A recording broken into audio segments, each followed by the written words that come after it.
Enjoy this program today. Cayman Islands foremost listeners participation program. May God bless every person.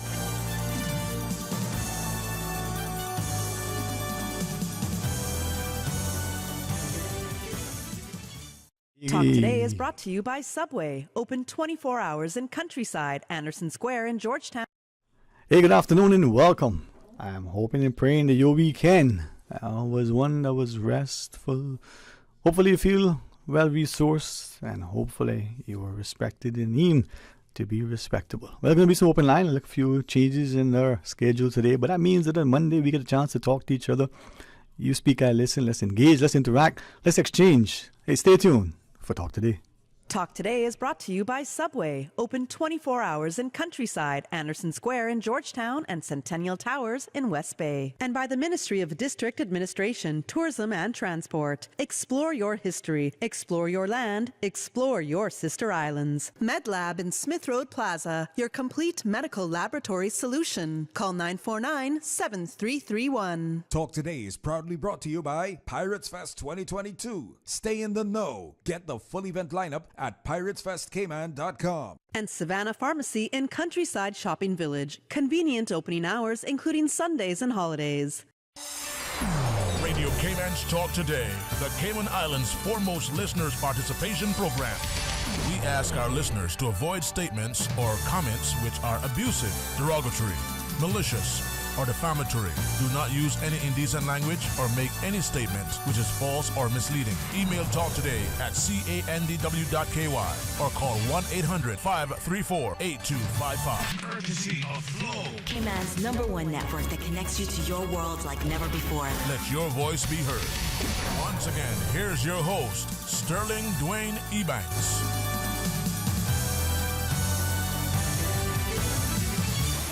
Hey, good afternoon and welcome. I want to invite you to be a part of our discussion. I hope and pray that you had an opportunity to listen to me start this morning on For the Record. It kind of sets the stage, to be engaged and informed, to be included and involved, and to understand that it's important for all of us to come to the table. Reminded me of times like when we go to church, or for some of us when we used to, not only are we looking to get out of it, what are we looking to, take to it? Do we go with that spirit and the right mind of asking for forgiveness and offering up our praise and worship? Are we seeking to draw alongside to be that help? Well, it's the same in our society, and the need to recognize that not only too much is given, much is required, but we all have something to offer. And I'm reminded of how important it is to try to look for good in everything. As bad as people may be, there's probably some good in them. As bad as the situation is, is there a silver lining in that dark cloud? And for that, I'm grateful for the sort of continued vigilance of many to prepare. I know it causes much anxiety sometimes, or we may feel that it's just frightening to be able to hear, another weather system is out.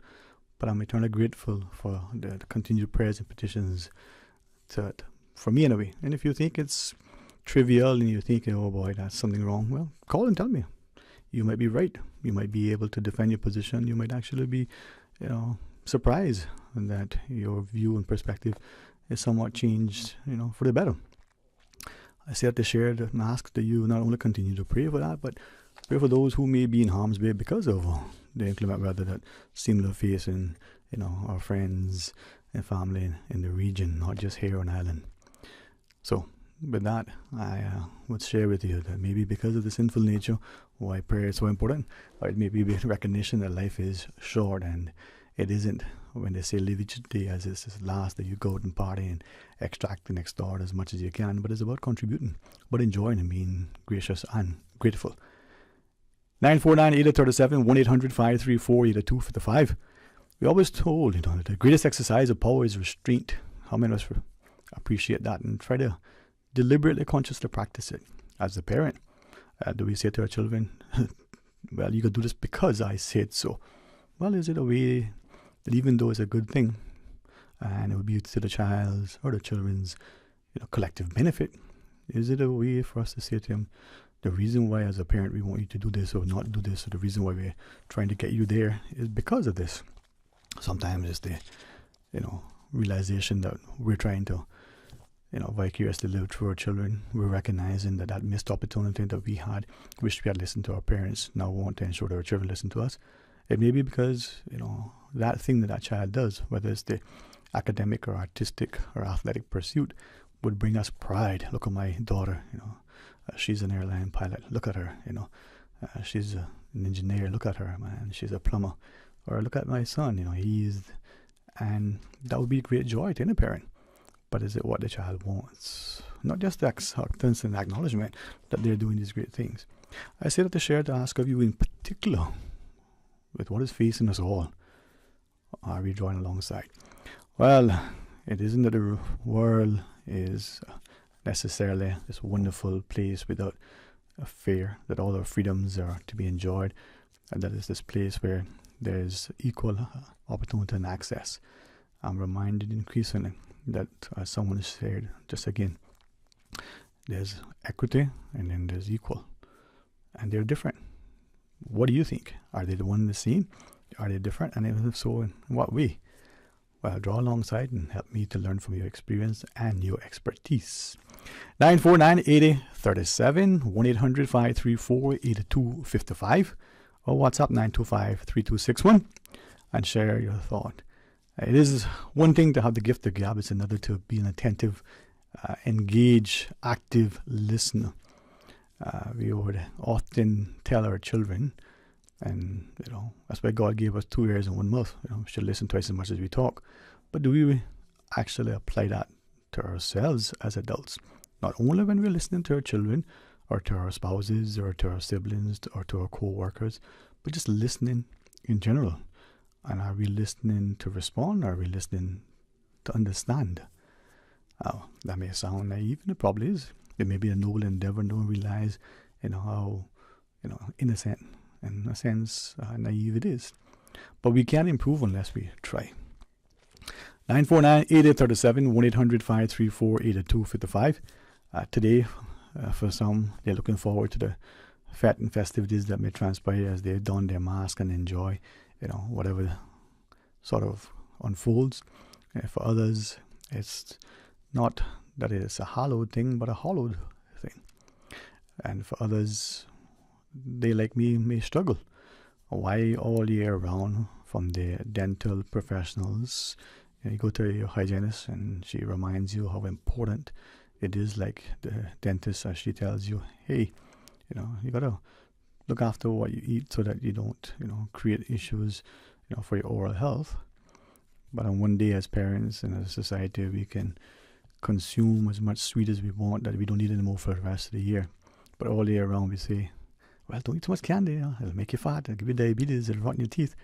But boy, today, for a few hours or for the whole day long, you get a pass. Maybe for me and those who logically look at things and assess, it doesn't make any sense. Maybe moderation throughout. But again, there are different reasons why we either embrace or whether we object to certain things. Well, share with me as you wish. Not just because, something necessarily is subscribed to by others that we too have to draw alongside. Not just because others decide that it's not for them that we have to be supportive and follow suit. But the sense of being original and the sense of, being willing to stand in the gap, that thing, whether it was courage, conviction, or whether a sense of obligation and commitment, maybe that's no longer as evident as we thought it was, or as it once was, right? So, 949-8037, 1-800-534-8255, 1-800-534-8255. If you're not able to access the Flow toll-free line, well, call us up on 949-8037 or WhatsApp 925-3261. At the end of October is nigh, and in short order, Christmas will be here. And I only use that as a reference point because immediately thereafter, we're celebrating the end of the year or the celebration of the New Year. And that will usher in a couple of things. For us, perhaps a renewed commitment to certain endeavors, perhaps a reminder of the regrets that we've had, and for some, a very solemn, sobering situation because of all that has transpired. And as much as we would want to put on a good face and celebrate, in our hearts, there is great sadness. So how do we do that? Are we expected and obligated to do that? Can we not show our emotions and then have others say, but you wear your heart on your sleeve? Well, should it not be the case, as many of us have probably heard from our parents, our mothers in particular, that straight talk bring no fallout? Now, I'll say it in the best of colloquial and, local parlance as possible, because many times we fail to forget that in our own land, we ask, what they say, do as you do when in Rome, but why do we have to somehow abdicate what is increasingly should be our obligation or responsibility to ensure that we represent? If you're in a space and a place that everybody is from there and looking the sound of the light, why can that not apply to your own land when you're at home? All right, we're going to pause and take the first break of the program. It will be open line, and we respect our guests who, understandably, because of sometimes inclement weather, because of, what did they say? It's a fluid situation. Our schedules change. The demands that we have and that are placed upon us sometimes cause us to have to, what did they say? Pivot. So anytime that happens, I hope our guests understand that as much as we would welcome and love their company, we appreciate that those things happen and we have to be accommodating. But that gives us an opportunity, again, silver lining props in all clouds, that we can now offer up directly. Open, unfettered access to airwaves for you to vent, props for you to speculate, props for you to pose a question, share a comment. And that is now the opportunity that's before us. So share with us when we return. Or what is it on your mind? What is it in your heart? What is it that you want us to look at? Maybe it's something to chastise someone. Maybe it is something to compliment. Well, we'll only know if you share. So stay tuned for Talk Today. Busy, busy, busy. Feel like there's not just enough hours in the day. Savannah Pharmacy, service to make your life easier. Now you can WhatsApp your prescription order to 929-5045. And pickup is just around the corner with everything your family needs and convenient opening hours including Sundays and holidays. WhatsApp your prescription order to 929-5045. Savannah Pharmacy, wholesome values with modern conveniences.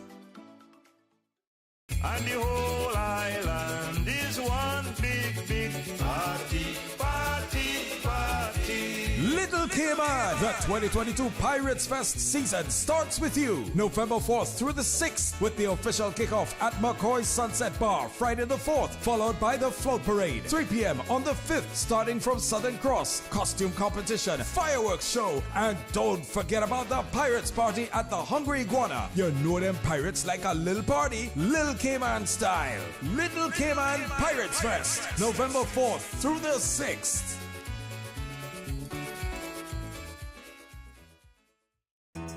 Subway makes it easy for you to stay on top of your health and wellness goals with our Fresh Fit menu options. Choose from 5 Fresh Fit Subway sandwiches with only 450 calories or less per 6-inch sub. Turkey breast, veggie, oven roasted chicken, Black Forest ham, sweet onion chicken teriyaki, or make your 6-inch Fresh Fit sub into a salad or wrap prepared with fresh vegetables. For a full menu and nutritional information, visit subway.ky.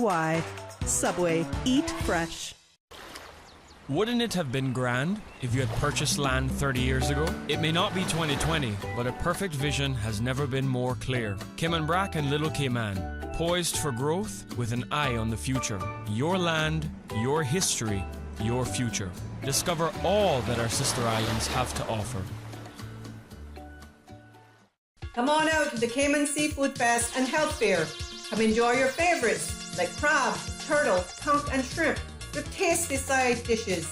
Get free blood pressure checks, flu shots, nutritional counseling and much more. See you Saturday, November the 5th, 11 to 3 at the Farmers Market next to the cricket grounds. All proceeds to support the NCVO.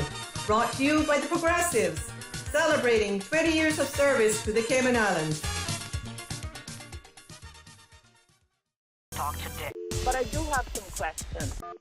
Talk today. Cayman Islands' foremost listeners participation program. Talk today. Because there are more questions than answers. What the public is saying. Waiting to take your calls right now. Sterling Dwayne Ebanks.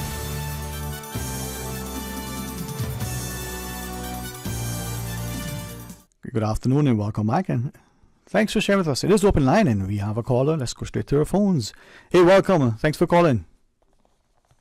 Dwayne. How are you today? Good afternoon, Dwayne. Wow, hey, you crossed my mind for a couple times, but I never wanted to reach out. I'm glad to hear from you. How are you? I'm fine. How are you doing, Dwayne? Listen, man, I say it because it's true. I say it because I plan to speak it into being. I say it because it's important. I am blessed, man, and I am thankful.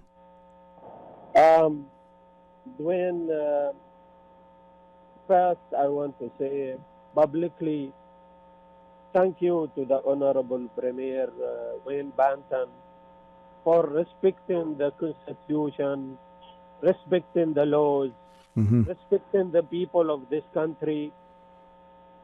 You know, when any minister, anyone do a mistake, he don't hesitate to remove that minister from office or remove the speaker or remove whoever do any mistake.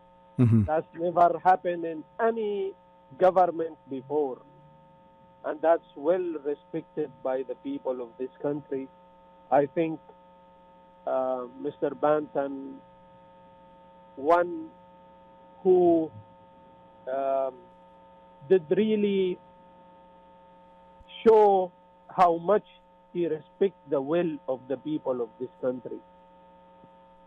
And also publicly, I want to thank our Minister of Agriculture for the hard work he do. I see a lot of improvement, a lot of work being done in the Department of Agriculture. I think the department doing a better job these days. I see agriculture is developing. I see more farms being created. I think when we have good ministers, we see good work. The issue today I want to really speak about also is the issue of public transport. And today publicly I want to ask the Minister, Kenneth Bryan, to keep his promises to the people. Today we see the same problem of public transport as in the road. Yes, there is some good ones who drive public bus. They're doing good job. You know, I can mention Ian, I can mention Anne-Marie, I can mention Chris, I can mention Nigel, I can mention all these good names driving public bus. I thank them for the good service they're doing. But also there is one, especially those two companies which is named Timble and United. Those drivers who work with those two companies, they are the one missing or doing all the wrongs in the public transport. And those two companies are not being punished. Today, I call in the minister, Mr. Bryan, that I have a solution. Today, you need to bring a motion in the House, Mr. Bryan, that motion that gives the public transport inspectors the power of a police officer to give tickets, give them more power so they can do their job. Today their hand is tied, they can't do their job, and those drivers, they go turn from Bodentown and come back, and they, you know, some of them, you never see them for 1 year. Imagine 1 year they never go east end or north side. Not even from 1 year, especially this bus from South Sound bus, the one should go east end. The driver never go from more than a year to east end. Today, those behaviors is not acceptable anymore. Those public bus driver behaviors not acceptable. Today, we don't want from Kenneth Bryan put signs in the road and put his picture. That's not achievement. The voters next election will not accept those signs as achievement. We need to see achievement in Ministry of Transport. We need to see taking action against those two companies, United and Temple. The bad drivers work with those two companies. They are the ones. If I might ask you, I mean, it's good that you were positive in praising, those that do well, and some would say it's important that we also hold accountable to those who don't. But let me ask you, in a capitalist model, economy like we have, where are the consumers? We would hear you would vote with your wallets. So if a particular product isn't up to the customer satisfaction, they will probably, buy something else. That product will no longer be available, or it'll be, redeveloped and the like, improved. Same way with a service. In the case of public transport, if and we've heard these complaints, for want of a better word, for a long time. There's a wonderful lady that I used to call, and of blessed memory, who shared her unfortunate experience and incident. We've seen other media houses bring reference to a similar issue. We've heard users like you make allegations that the drivers don't always follow the route. There are certain behaviors and the like. So is it then that there isn't sufficient supply so that the consumer has to take what's there? Is it that the consumer doesn't know that there are other options? What is it that causes the bad actors, whether it's one or a countless number, to be able to continue? Dwayne, what is caused all of this? That the lack of performance from the Public Transport Board. They need to suspend some of these drivers for a year or 6 months not to drive public bus. They need, Immigration Department need to stop accepting people driving public bus from the same nationality. There is no other nationality can drive public bus. Let us be clear and open. Today, all the people who control the public buses, with my respect to my good friends, the Jamaican people, you can't but one nationality control the public buses and they behave like that. Right. So let me... The tourists are seeing the bad music being played in the public buses. Some of them making the bus as church to promote some churches, writing Jesus Express in the bus. That's not a good behavior, my friend. This is not a church. Go, if you want to go to church, you can go. You are free to go to any church you want. Right. You can't be sending brochure to give passenger about a church and you are a public bus driver. But two things, right?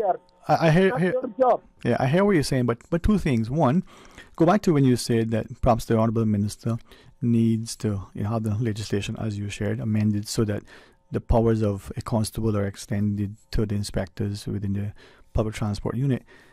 Is it then that there isn't, as you understand it, sufficient power and authority within that section to be able to do this thing? Is that the challenge, that they're handicapped, their hands are tied, they don't have the requisite authority to do anything? Is that the challenge? Yeah, he needs to bring the motion in the House to give the inspectors a power of police officer. Okay. That's one. Two, we need really to see a solution for this public bus transport system. So by putting tracking device all buses, in place of the inspector standing Old Man Bay all the way, and they are turning from Bodentown. What's the use of those inspectors going all the way to Old Man Bay to stand there and to watch the buses? Why they don't stand in Bodentown and make sure that these buses go to their destination? Right. So from what you're sharing, I mean, there are obviously concerns about enforcement and the like. But let me then revisit that situation, ask you from this perspective. What if, just as a scenario, what if a politician, whether it's a minister or someone else, or some public official elected by, decides to single-handedly say, listen, enough is enough, this is what we're going to do? Do you think that the public, from the consumer that's affected by it, to the wider public, to those operators that may be impacted in that way, do you think they will be supportive, or will they accuse this person or this entity? Of course, they will support the minister, Dwayne. Today, the minister, Mr. Bryan, have responsibility about a ministry called Public Transport Ministry. He have responsibility to achieve something. Tomorrow, the voters will ask him what you achieved as a Minister of Transport. But then, I am not here calling to bash or criticize Mr. Bryan. Today, I'm encouraging Mr. Bryan to find a solution, not this electric buses and nonsense. That's nonsense. Yeah. There is no roads in Cayman could handle the work with these buses. Right. But tracking device, but like something like people who go to work and they have cards, they stamp it. But some station to stamp their card from East End and one station in North Side. Every so proper monitoring and enforcement. Okay, but let me then ask you, right? Sorry to interject. Let me then ask you, because you keep talking public transport. Is it then that as a consuming society, somehow we have the view that this is what it is in other jurisdictions when we say public transport?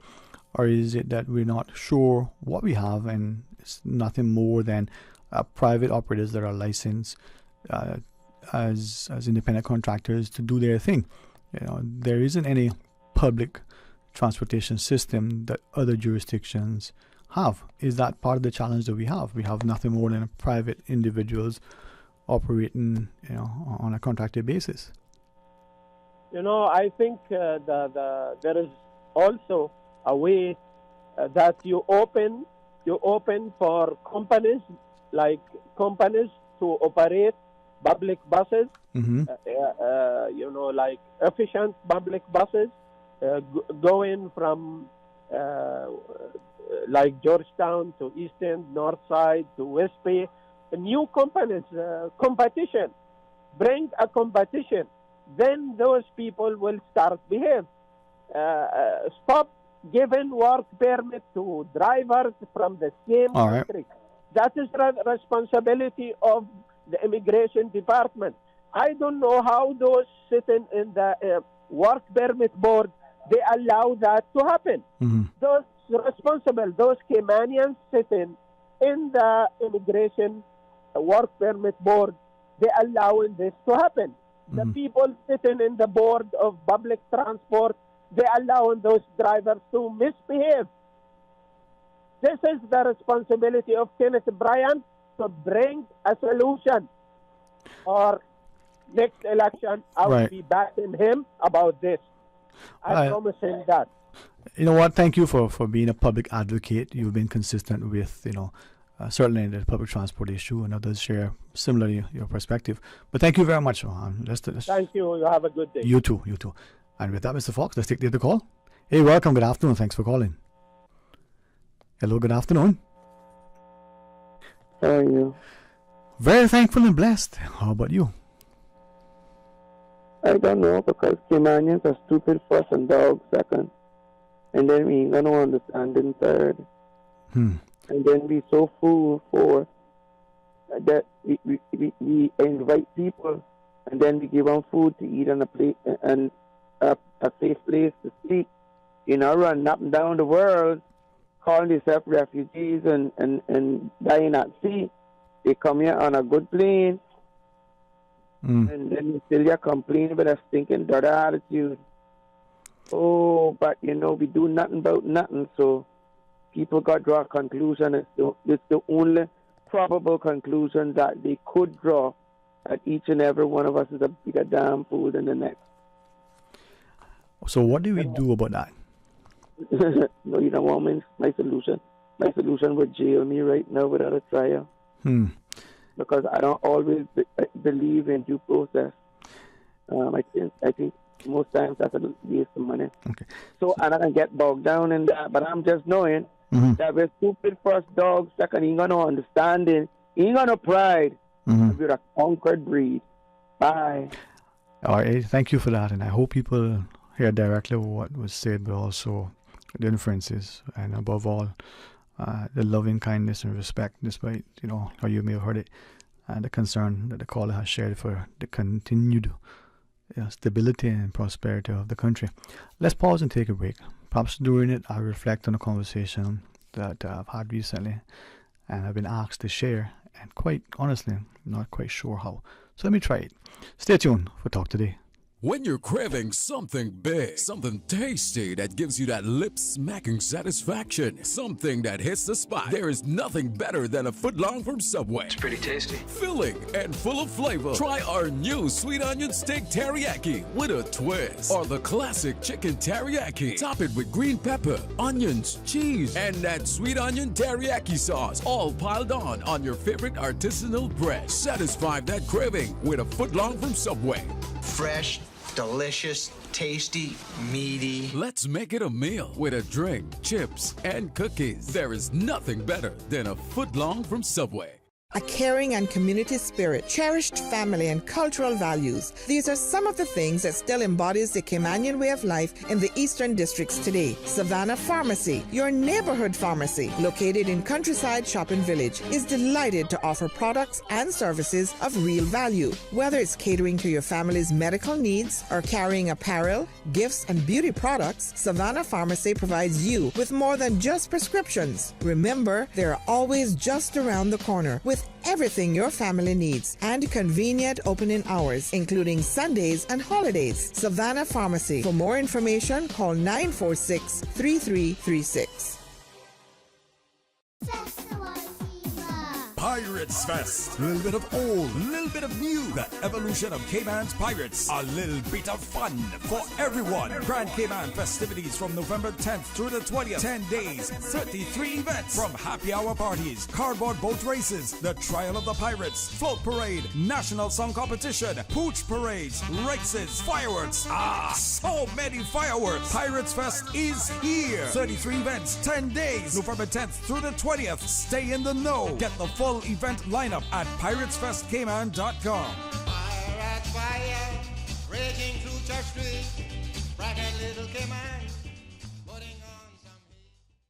The Department of Labor and Pensions reminds employers and employees that the pensions holiday ended on September 30th. The deduction of pension contributions resumes on October 1st, and the payment of the mandatory 10% pension contributions is due by the 15th of the following month. From October 1st, 2022 to December 31st, 2022, employees, employers, and self-employed persons are required to pay mandatory pension contributions on their earnings up to $21,750 CI, as approved by the National Pensions Maximum Pensionable Earnings Order 2022.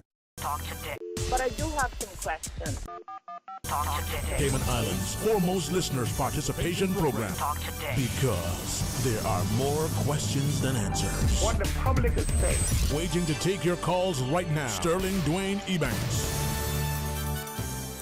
Hey, good afternoon and welcome back. And thank you very much for joining us. And as I went into the break, I shared with you something that I've been asked and again reminded to share. And one of the ladies said, what is it? And I won't repeat it the way she said it, but basically, what are you afraid of? Just say what we talked about and you have our permission and you're good at putting things a certain way. And I said, well, there isn't so much maybe a fear, sort of being covered. It's that, how do you say this thing publicly? How do you share it so that it doesn't come across as being disrespectful or inflammatory and the like?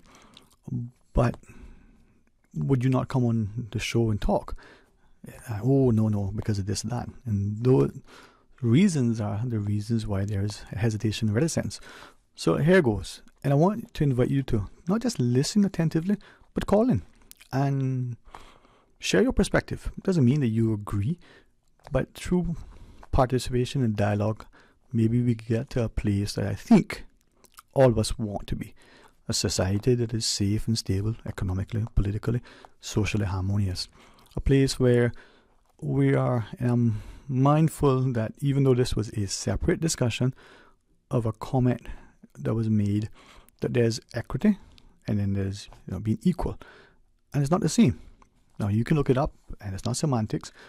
And I thought maybe we've always used the two words as being synonymous. So this group of people, all but a small handful, are Caymanian. And by that I mean Caymanian that can go back generations, Caymanian that have got their status. I'm told we can't call it citizenship, recently, and some who have got it for decades. But they all seem to share one thing in common. What they know and love about Cayman is something that they want to not just see promoted, but preserved. If we look at the changes that we've seen in our society, from the way we, the collective we, drive on the roads, not just the lack of courtesy, the aggression and all the things. If we haven't seen that, if you think that is being unfair, unjust, let me know. But we're not courteous on the roads. The lack of friendliness that we're displaying towards one another, the genuine kindness, the willingness to say, okay, we have some differences, but here's a need, and we step up. All of us. There's a lady who said that, by nature, I think she would be considered a very kind person, but she lived and worked in other places where that had to be a bit tempered because you don't know what would happen to you if you even showed kindness. But in the Cayman, everybody was kind, from the Caymanian of generations past to the person who had just come here, from the long-term to the first-time visitor to that person from whom it's just been a few weeks. But there's this kindness, so everybody is kind. And I think that is evident when we see the generosity that we display, from treatment to animals and volunteering to assisting with education to other charitable endeavors.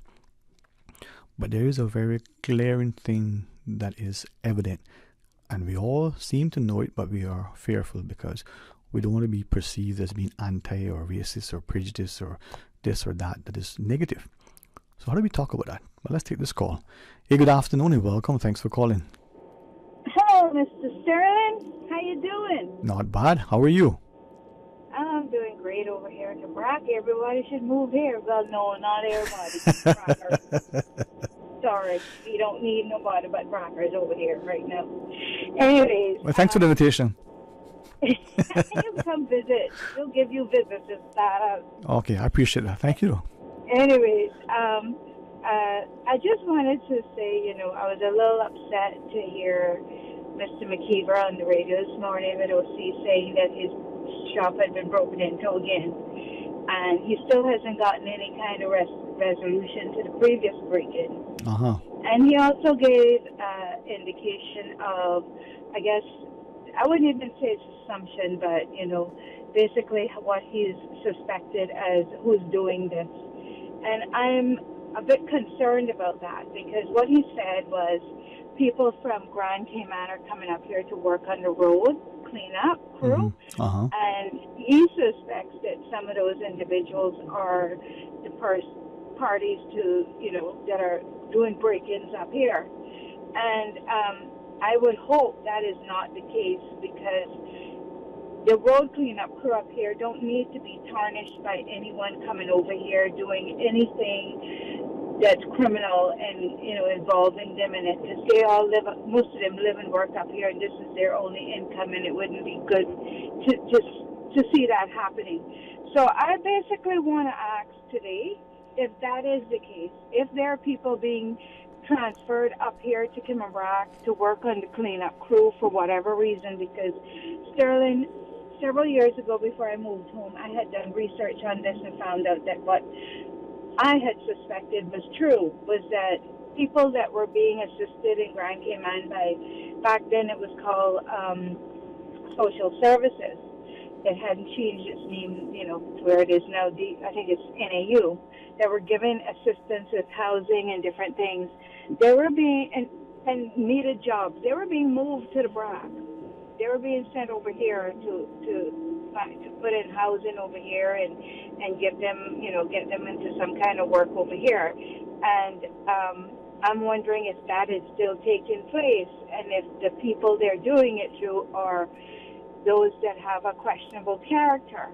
And if that's the case, I do believe that it's only fair to the community of Kimmenbrock that they are told that this is the situation, so we are aware, and we can actually put the locks on our doors as well, because in the BRAC, many people don't lock their door because it's so safe up here. But at the same time, I'm not saying that that is the situation. What I'm saying is, if the authorities are aware that that is taking place, and they are transferring people up here to work on the road that are from Grand, that don't have anywhere to live or don't have any jobs, and that's the easiest job to put them in, then you need to really be upfront and transparent with the community up here, because we should know if we have to put bolts and grills and whatever else on our doors and windows now because of that issue. I certainly understand your concern for your community. So a couple of questions. One, should that thing not apply to people moving into the country generally? To Grand Cayman, whether on permit, that we know who's coming in? Let that policy. Yeah. Okay. I totally agree. I think we should do better with screening individuals coming into the country. As far and I do believe that anyone who's caught here doing any kind of petty crime, even if I know the law says that they're deported if you serve more than a year, but if they don't even have a custodial sentence for a petty crime, but they continue to do it. I mean, we read it in the papers, we see where there was no deportation ordered because the offense was, they were only given 6 months. But even so, though, if you're even given 1 week in prison here, or even if you have committed a petty crime, it shouldn't matter what the crime is. You are a growing, festering sore in the community, and you should not be given the decency of remaining in our community, even if you're caught stealing 1 loaf of bread. But to your point, though, isn't it that I think the perception is what you shared, that if you were in prison for a certain time, you'll be deported. But I think you just said it, from what I understand, unless there's a deportation order from the court, that person can serve the time, and does not necessarily mean that person would be deported immediately upon release. They're not deported. Right. We have the news break. Do you wish to stay on and continue the dialogue, or you just want to make your closing point? Sure, I'll stay on. Okay. I haven't talked to you in a while. I know, and you have such a winning personality, so let's engage in it, all right? Yeah. All right, let's pause, let's take that break, and let's have some fun, but in a constructive way. Stay tuned for Talk Today. Radio Cayman, the voice, the heart, the soul of the Cayman Islands. Today's biggest news. Radio Cayman. Your voice, your choice. Local, regional, international. This is Headlines from Radio Cayman's newsroom. Today's biggest news. Saturday night's armed robbery in Bodden Town remains under investigation at this hour. 4 men dressed in dark clothing went into Mostyn's Esso gas station on Bodden Town Road Saturday night. 3 had handguns. They demanded cash and other items and took off with cash, liquor, and cigarettes. Police say they searched the area extensively and included the police helicopter in the search, but the 4 men remained at large. In international headlines, a massive barrage of Russian cruise missiles and drone strikes hit critical infrastructure in Kyiv, Kharkiv, and other Ukrainian cities this morning, knocking out water and power supplies in apparent retaliation for what Moscow alleges was a Ukrainian attack on its Black Sea fleet. Russia has intensified its attacks on Ukraine's power plants and other key infrastructure as the war enters its 9th month. Large parts of Ukraine are already experiencing rolling power outages as a result of Russia's strategy. Police in western India arrested 9 people today as they investigate the collapse of a newly repaired 143-year-old suspension bridge in one of the country's worst accidents in years.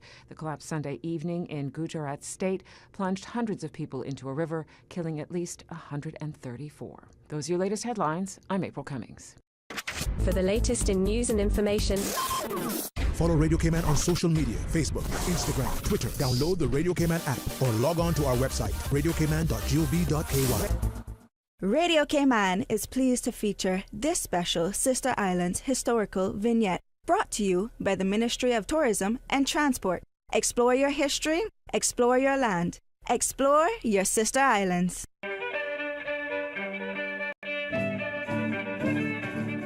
Born September 25, 1947, at Watering Place, Cayman Brac, Royce Adolphus Dilbert was the firstborn son to Helen and Grace Dilbert, née Tibbetts. As a young boy, he attended Weston Primary School, then later Gainstead High School in Jamaica, when the family moved there to be closer to his dad, who was chief engineer on Cockernel ships. During school breaks, he would work at Hannah's haberdashery store as a wrapper. Wanting to be a seaman and engineer like his dad, shortly after his 16th birthday, Royce would join his dad on the Cockernel ship, the Kirk Pride, as a messman, later working on other Cockernel ships, for Bawden Shipping on the Merkel, National Bulk Carriers, West Indian Towing Company, and West Indian Lines. Mr. Dilbert would enroll at National Technical School, and at age 25, he achieved his chief engineer license. By this time, Royce had worked his way up the ranks from BR messman to wiper oiler, fireman, second and first engineer to chief engineer.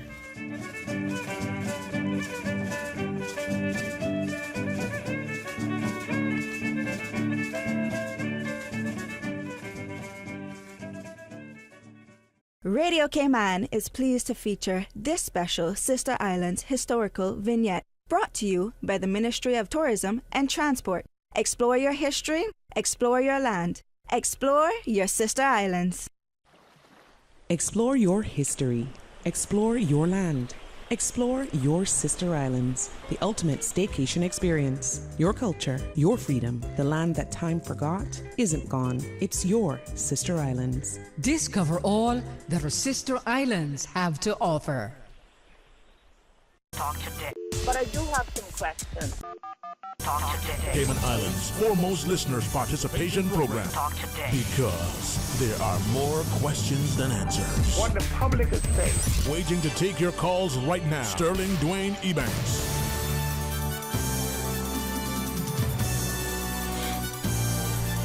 Hey, good afternoon, welcome back, and thanks for joining us. It is a Monday. Let's set the tone and stage and demonstrate a sense of conviction, a courage, a commitment to our country and community, right? On the phone, thank you very much for staying on and sharing with us. I leave it to you to what extent you want to identify yourself, even though people might recognize, but you don't have to, right? You don't have to. Right? I have no problem identifying myself. All right. I have no problem at all. Before we continue, right? You were saying something. Do you want to continue or want me to ask you what I was thinking earlier? Sure, go ahead, Max. All right. Just repeat what we shared. Your notion that we want to make sure that the continued tranquility and safety that is the Cayman Brac community that was once the Cayman Islands is under sort of, can I use the word threat, that we're mindful we could create a society that we are finding displeases and perhaps displaces many of our own people. Put it nicely, right? And if you have people from Grand Cayman, whether on work permit, because it's easier through concessions, costs, and like to move people there, or if it's the government saying through its social assistance programs, housing costs are cheaper, there are more supply, so they're more available, we can put people there who are willing to go. We need to be mindful that that doesn't somehow upset and make an issue for the community. That's the gist of what we're saying, right? Right. Okay, and as I asked, well, should that not be the policy for the country when people coming in? So on the Grand Cayman context, if you got someone who's in one district and we move them to, say, as an argument's sake, only because it's from one end to the next, from part of West Bay to part of East End, and that creates a disquiet within the East End community, or we go from Bordentown to Georgetown or whatever, that creates a disquiet. We need to make sure that we are not just resourceful, but we're respectful of the community, right? I agree. So then how do we ensure, and I say this and you guide me, that I'm concerned that as a country we have the central planning authority I want to use that with emphasis. I call him a friend. I don't know that, that would be the best term. And his academic training initially would equate a term like that to be a communist society that has central planning, right? And I said to him, no, that's a little bit different. And then he said, but you have a development control board. I think that's the term still. I'm not sure that still applies. Forgive me. That's on the BRAC that decides certain things.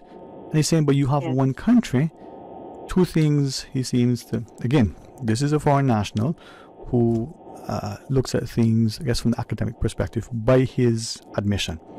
And he says, but you have one country. It's not a republic. It's not like the US and other countries where you have the state and the federal laws. You have one thing. Why do you have such a very distinct approach, practice, and law that says on the BRAC there are certain concessions, there are certain things, but you don't have them for other districts? Why do you have the Development Control Board that seemingly can do things? Why do you have cheaper and easy work permits on the BRAC when there's seemingly, unemployment higher than relative to the country? And yet you have a central planning authority that seems to only apply to Grand Cayman. Now, how would you answer questions like that? Well, I mean, to be perfectly honest, the BRAC could do with more independence. Okay. Autonomy or independence? Independence and, just in its own way. I know what you mean. Go ahead. Boards, stuff basically under the government umbrella of independence with its own work permit boards, its own planning boards, its own this board, its own that. And I don't really see why we need all these boards. There should just be one board to cover a whole bunch of things. There you go. Okay. And furthermore, I don't see why we need a work permit board when you are ticking all the boxes of an application. And once you have complied with that application questionnaire, the requirements, why you need a board to look at that application for. That's my other point that I'm thinking. Fair enough. We could, it's no different than applying for your driver's license and applying for it to be renewed. Once you comply with all the requirements for such an application, then you should be good to go. It's up to the government themselves to decide through their labor department to ensure then that, put it in their system. No, we're not approving any more Masons for the next 6 months because we've got 30-something Caymanian Masons that are unemployed right now. That should all be in a system that can be read-only and accessed by many of the agencies in the government. There shouldn't just be a board. And even if they do have a board, the board should be able to access that information. And some boards, the problem I find with some boards, to try and get independence, I guess, they take things so personally. I mean, I had to fight like a you-know-what to get certain things approved for myself, for my business, so I could thrive and strive. While I see businesses in Cayman, I ain't going to call this, right. but they only have one nationality working in there. So let me ask, right? And that's a bit unfair when other micro businesses like myself and they are fighting to survive when you're going to approve all their permits and give me a stupid response to my application. Right. I know we have another caller, right? But I want to ask you one thing. That autonomy, I'll just use that word deliberately so people don't confuse it with the independence politically, that should, as you said, be available to Cayman BRAC. Why not to all of the districts, not the political little divided boroughs and garrison communities that we're creating through this nonsense that we've adopted, but each district with a little bit more autonomy, decentralization, putting the power in the hands of the people that will be directly affected by it. So a big hotel project that is, going to be in East End, the people in West Bay or Cayman BRAC could be aware of it, but may not be immediately affected by it in a negative way. Exactly. Or they may like it, they may want it because it's good for them. Yeah. So should we not sort of what they call devolution of power, put more of that in the hands and get rid of the bureaucracy, get rid of the... I always say that, Sterling. The people should have more power in this country. Yeah. They don't have any power at all. But whose fault is that? Politicians are being put on pedestals and treated like gods. Okay. And they are the workers for the people. They're not even, they're there, we put them there. Our vote is what hires them. So let me ask you then. Our employees. if as a people, voters in particular, if we're accepting and saying publicly we should have more power, why are we not exercising that power? Why are we waiting for the day of election to go and decide, and perhaps at that point are collectively persuaded because of a promise or some act on the part of someone to give them a nod by putting the vote by their name, as opposed to saying, hey, you know what, for all this while you really not lift up anything to do anything properly. Why are we so not even nonchalant, not even complacent, just willing to abdicate our responsibility? And yeah, we're just too passive. And you know what? It's going to change, and it's coming quicker than we anticipate, because all the new Caymanian citizens that we're granting status and naturalization to will have the right then to stand up and say what they have to say and make things happen. Right. They are going to be the movers and shakers, and within the next 10 years, you're going to see a lot of big changes taking place. Are those good changes? Are those going to be good changes? I don't know. Okay, I'm hoping that there will be good changes. Right. I was reminded, right? I was reminded just again, and I didn't mean for it to be something that I was speaking to being and the like, but I had said it long ago, and I've been reminded recently by a couple of people who, you know, I think they were trying to be complimentary. I didn't quite see it like that, right? Right. I said that as a people, we're passive. We got to be mindful that we don't bypass being assertive and become aggressive, right? But the aggression is coming. And that is what I'm hearing you say. It's coming because the more that we impoverish people in this country by trying to get to this 100,000 population, by bringing in more wealthy persons who are, you know, inflating the market at such high, ridiculous rates, and putting our people out of their homes, being taken away so others can buy their homes dirt cheap out of a bank to get points for PR, and that needs to come out of PR immediately. That needs to be an emergency caucus meeting to remove that requirement out of PR, that any property you own that was purchased out of the bank by foreclosure and it came out, if I was kicked out of the home, should be disclosed to the board, and that way that individual cannot get any points for that for right. property. All right. That's what I feel. I certainly appreciate you. There's much that we could talk, but the invitation still stands for you to join me one day when you have time, you know. So let me know. Of course, you tell me when. I got planned time. I'll keep saying okay. But thanks very much, all right? All right. All right, blessings to you. Bye-bye. And let's try the other line. Hey, thank you for holding on. Thank you for sharing. Good afternoon to you. Yeah, that's plenty of time. I probably got a little bit of time. You got a little bit of time, but I hope God grants you continued favor, my friend. How are you? Lord. Yeah. Well, there's a lot to say. I mean, you know, let's just keep to the subject in terms of Cayman Brac and people coming over and doing these things with that particular unit. But you have to understand as well that people have came here like myself and found opportunity. Okay. Found family. And the development that's happening in Grand, you can find many families that are that have been dispersed because of development and have been brought together because of development. I was separated because of development, and I found opportunity in Cayman Brac. Right. So with that, then, right? If we can have, and let's just say Caymanians, make it that easier initially. On Grand Cayman, saying, you know what, a change of space and place would be good for a fresh start, and they go to the Brac. Is that a bad thing? I mean, sometimes we seem to accommodate the foreign national who comes here, some of whom trying to escape from whatever it was that they had, and they want a fresh start. They want to start over again. This may be the So let me answer your question. Yeah, it is a bad thing. Okay.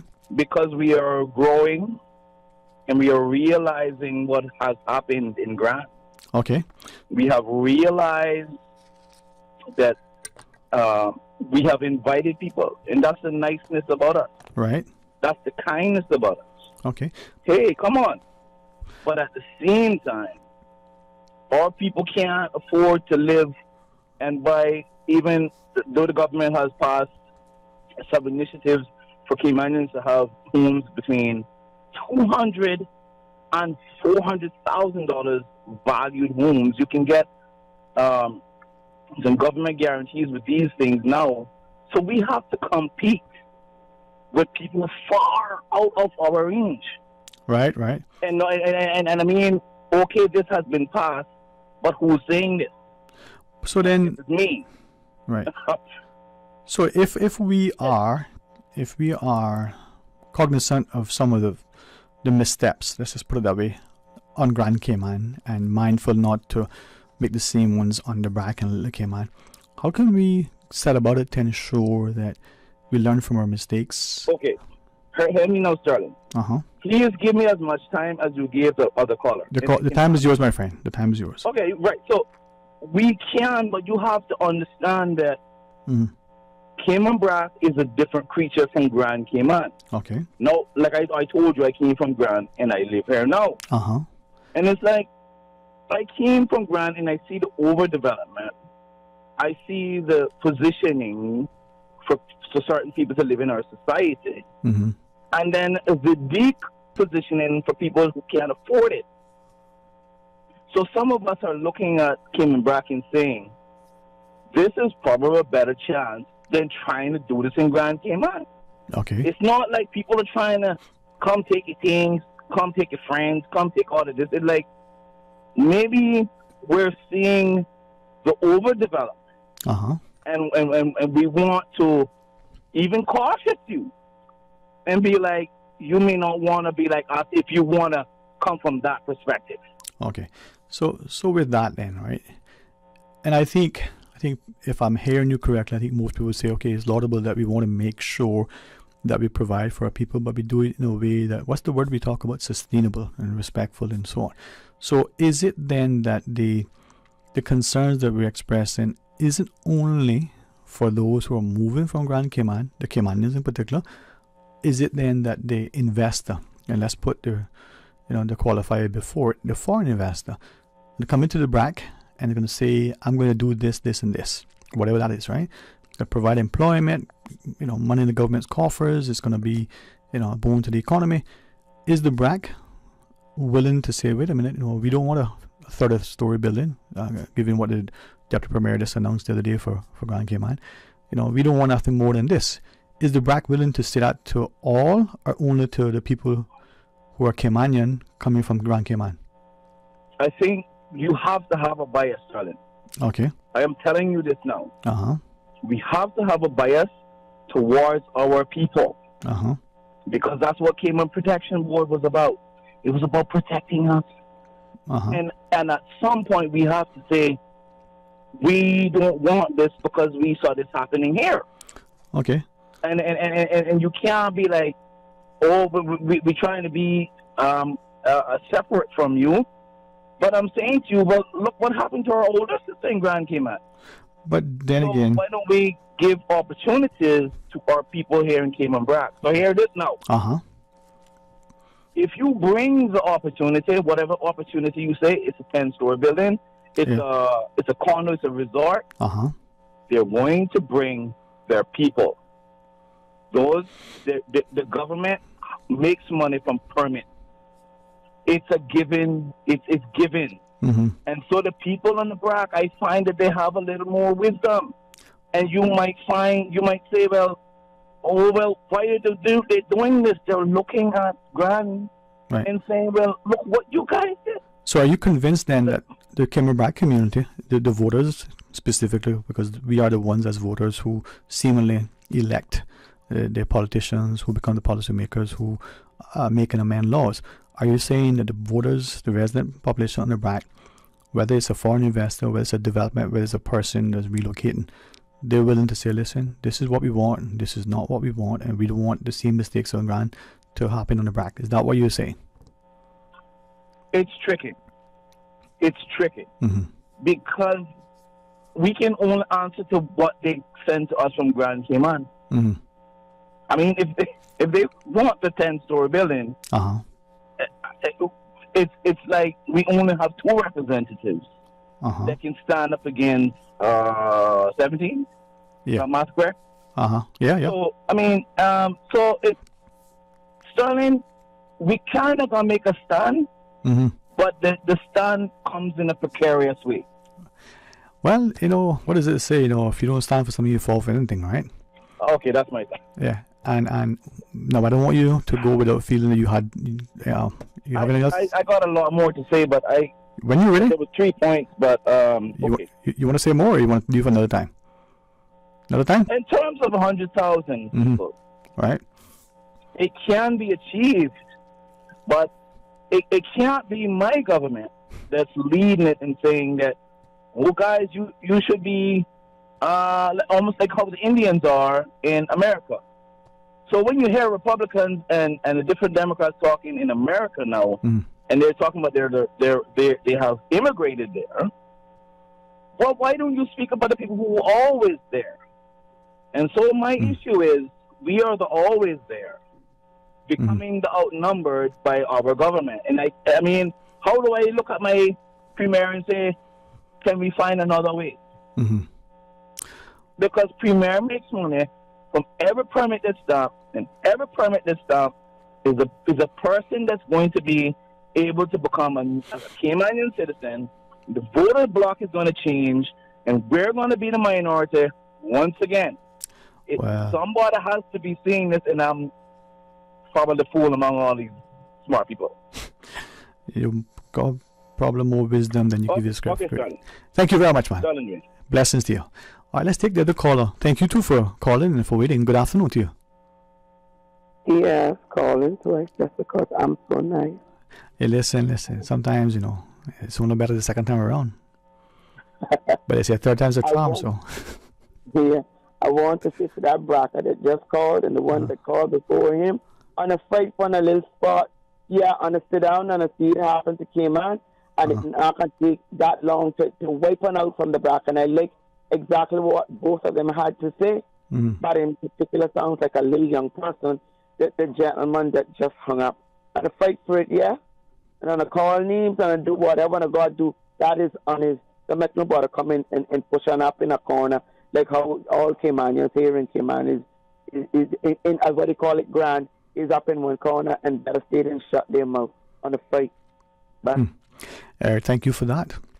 949-8037. 949-8037. Or toll free with the compliments of Flow at 1-800-534-8255. You can WhatsApp 925-3261. As I look at a couple of the messages that have come in, I'll invite these callers, if they wish, give me permission to share what they said.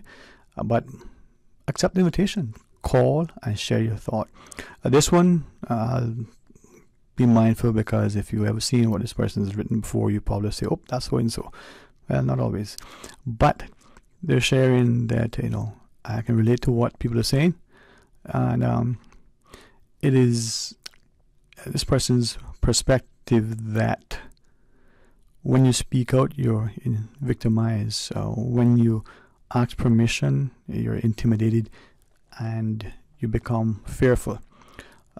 This individual says, I'm paraphrasing as I read it, says basically, when I was on a work permit, I was cautioned not to say anything, so I hesitated. Now that I have, they put citizenship, but I'm told that's incorrect, legally speaking, I'm at a greater risk. So I don't have that same security as I thought. Sharing that as a work permit holder, I had a little bit more, sort of security of tenure. Interesting, huh? Let's take this call. Hey, good afternoon. Welcome. Thanks for calling. Good afternoon, man. Good afternoon. How are you? All right, man. This is my first time calling in. I'm always in there with you.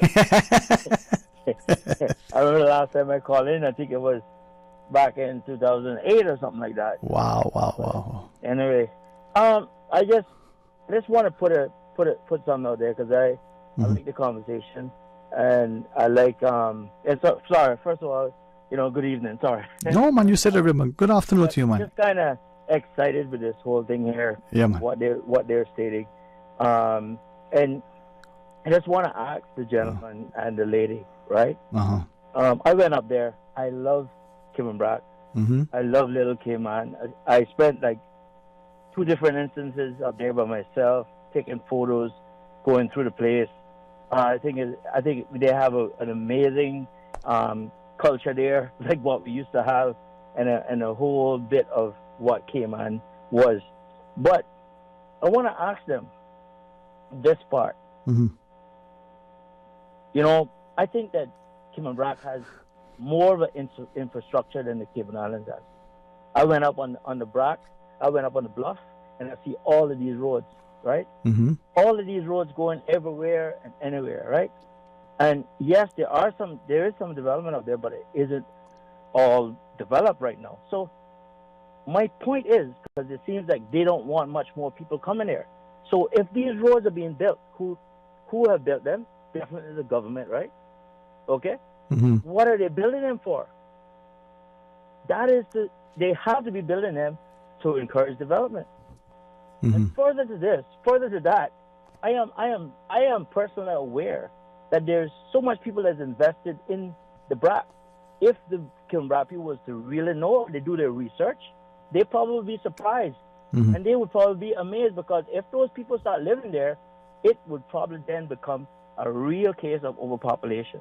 Mm-hmm. So I want to encourage them to go and take a look and figure out, if you're saying you're worried about population, you're worried about all this and that, trust me, whoever has built the roads, whoever is in planning, they're very aware right. of what's So, taking place.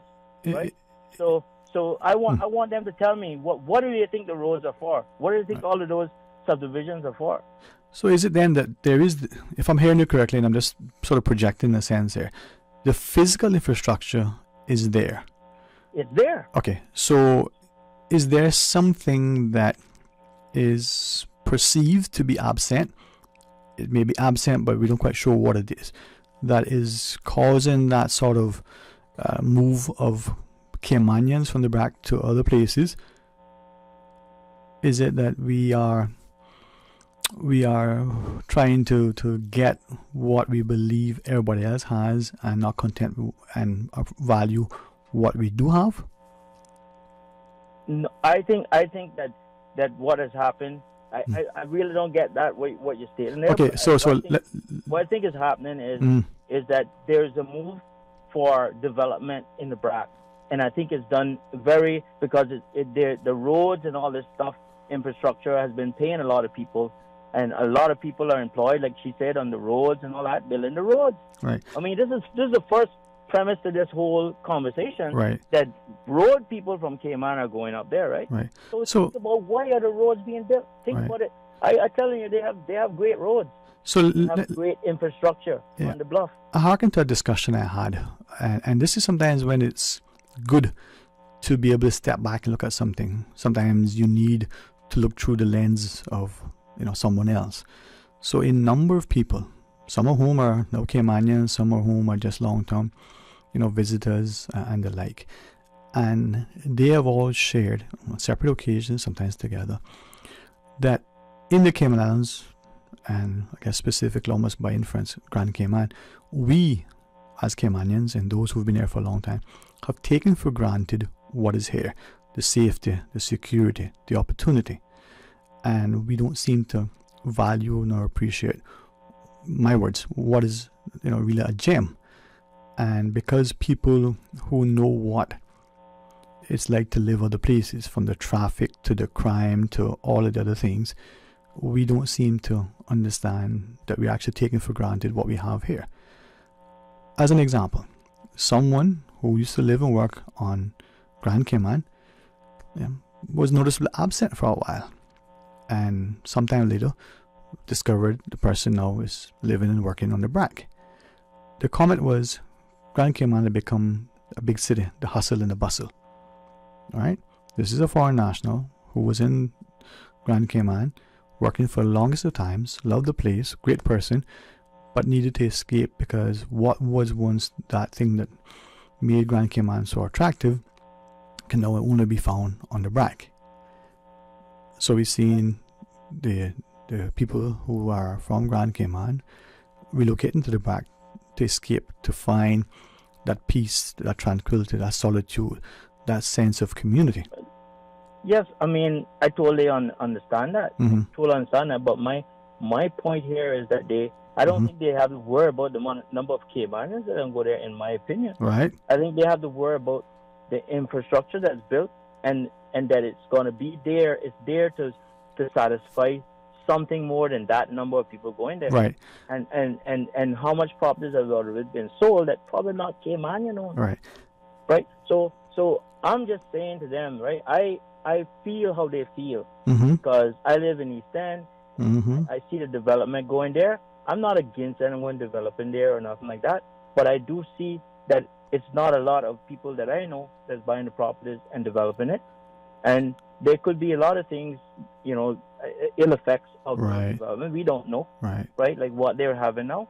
But I want them to actually, before they try to say they don't want this or whatever, to see what is already there. Right. Because I'm telling you, the infrastructure is there, and I'm telling you, a lot of people have invested over there, and they might not be Caymanians. Right. So, and the thing about it is, again, is that their potential politicians or whoever there probably not telling them about who's owning the property, right?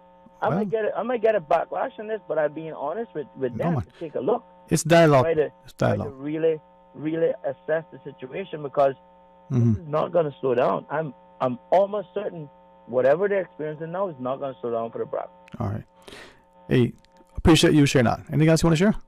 No, that's it, man. All right. Thank you for that, man. Yeah, appreciate it. Now, to the call on line, respectfully, just let us take this break. Stay on the line and we'll join you right after. And the whole island is one big party. Little Cayman, the 2022 Pirates Fest season starts with you November 4th through the 6th with the official kickoff at McCoy's Sunset Bar Friday the 4th, followed by the float parade 3 p.m. on the 5th, starting from Southern Cross, costume competition, fireworks show, and don't forget about the Pirates party at the Hungry Iguana. You know them pirates like a little party, Little Cayman style. Little Cayman Pirates Fest, November 4th through the 6th. You see how hard it's raining? Yeah, and I don't have time to fight traffic and get my lunch from Subway. I have so much work to do. Why don't you order Subway by using the Let's Eat or Bento app? Save time, stay dry, and get your sandwich fast. I never thought of that. Great idea. I'm going to order now. Order me a veggie pizza while you're at it. And a cookie platter for the office. Too busy at work or home? Is the rainy weather stopping you from dining out? Order your favorite Subway sandwich, wrap, or pizza through the Let's Eat or Bento app with fast and reliable delivery. Subway, eat fresh.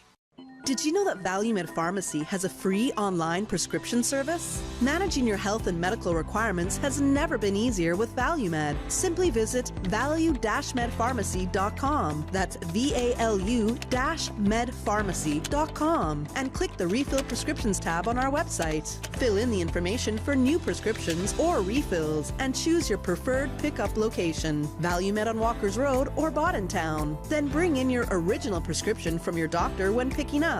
There's no need to stand in line and wait for your prescription. Save time and pick up prescriptions at your convenience by visiting value-medpharmacy.com. That's VALU-medpharmacy.com. JN Money touchdown. Send the money now. Reach wow. You say you need some money, JN Money, I can send it in a hurry. Get through quick when you come collect your cash, or use a money card and swipe it in a flash. Send funds to any bank, yeah. Pay your bills quick, yeah. Low fees, you know what it, yeah. JN Money, we are pick, yeah. Send and receive funds at any JN Money location. It's fast, affordable, and convenient. Money touchdown with JN Money. Send funds to any bank, yeah. Pay your bills quick, yeah. Low fees, you know what it, yeah. JN Money, we are pick, yeah. Call 345-945-2014 for details. Available at JN Money locations across the Cayman Islands. At Doctors Hospital, we know life happens, and usually when you least expect it. So when unexpected medical issues arise, you need quality care close to home. Located in the heart of Georgetown, our accomplished team of physicians and medical staff treat minor urgent conditions such as migraines, chest and abdominal pain, shortness of breath, burns, broken bones, open wounds, and more. 24 hours, 7 days a week with no appointment necessary. Peace of mind is important when life happens. At Doctors Hospital, we're always here just for you. Need to speak to someone? Call 949-6066. Talk today. But I do have some questions. Talk today. Cayman Islands' foremost listeners participation program. Talk today. Because there are more questions than answers. What the public is saying. Waiting to take your calls right now. Sterling Dwayne Ebanks.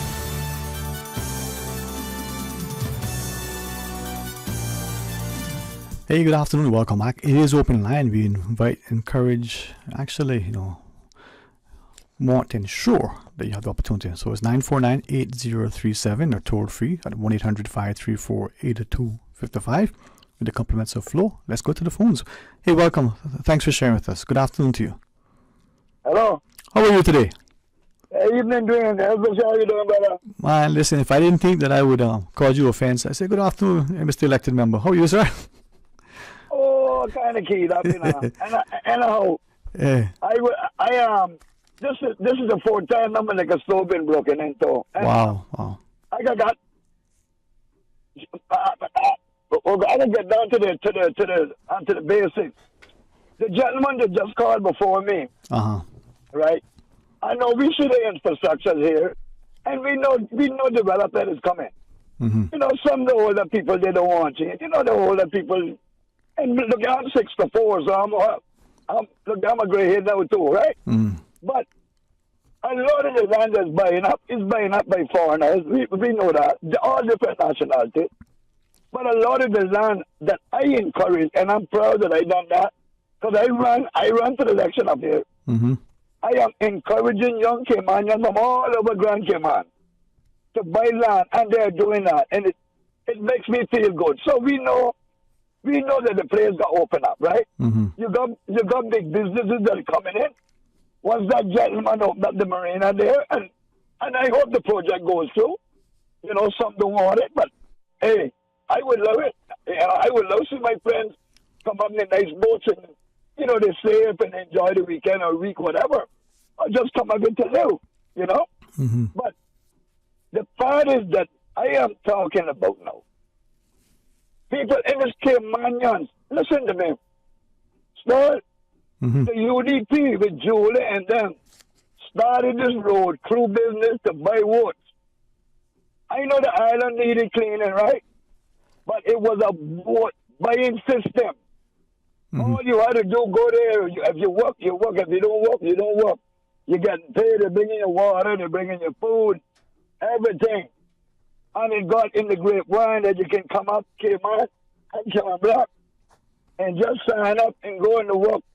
You can drink on the job, smoke yonder, and it's cocaine, anything you want a job.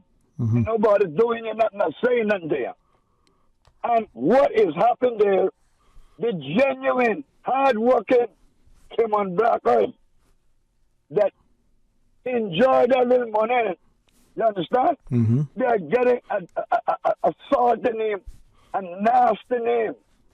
And I can tell you this, because I don't care what nationality it is, Elvis McKeever is speaking the truth. My place, my house got broken one time. Well, it wasn't broken. I went to leave the door open, and a Jamaican guy came in and took my money. He done it a couple of times before I catch him.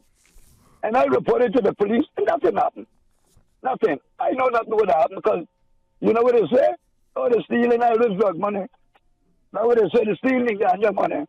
I know that. I heard it through the grapevine. Mm-hmm. No. The last, like a store got broken 4 times. The first time, it was somebody from West Bay that came up here and was walking on the road through. Right? Number 1. The second time, it was a Cayman Blacker. He got drunk. He didn't come out of the place. He called police on himself. The third time, it was somebody from Georgetown or East End or in between. Come up here, walking on the road through. Broke open a liquor store. Nothing happened. Right? The third time again, a West Bayers involved in it, and a Cayman Blacker, 2 Cayman Blackers, walking on the road through. You understand what I'm saying? Mm-hmm. Mm-hmm. That is what is happening in Cayman Black. All of that work, let's say I went Grand Cayman to try to person last month. And all of that work down there, you got to come to Cayman Black to look at job. No, you're running from your evilness, and you can come there and just go to the admin building, sign up, and go on the road crew. And one of the same one that broke my place start the night, that was on the road crew, he broke some lady house or people's house somewhere on the south side or somewhere, and the police done nothing about it.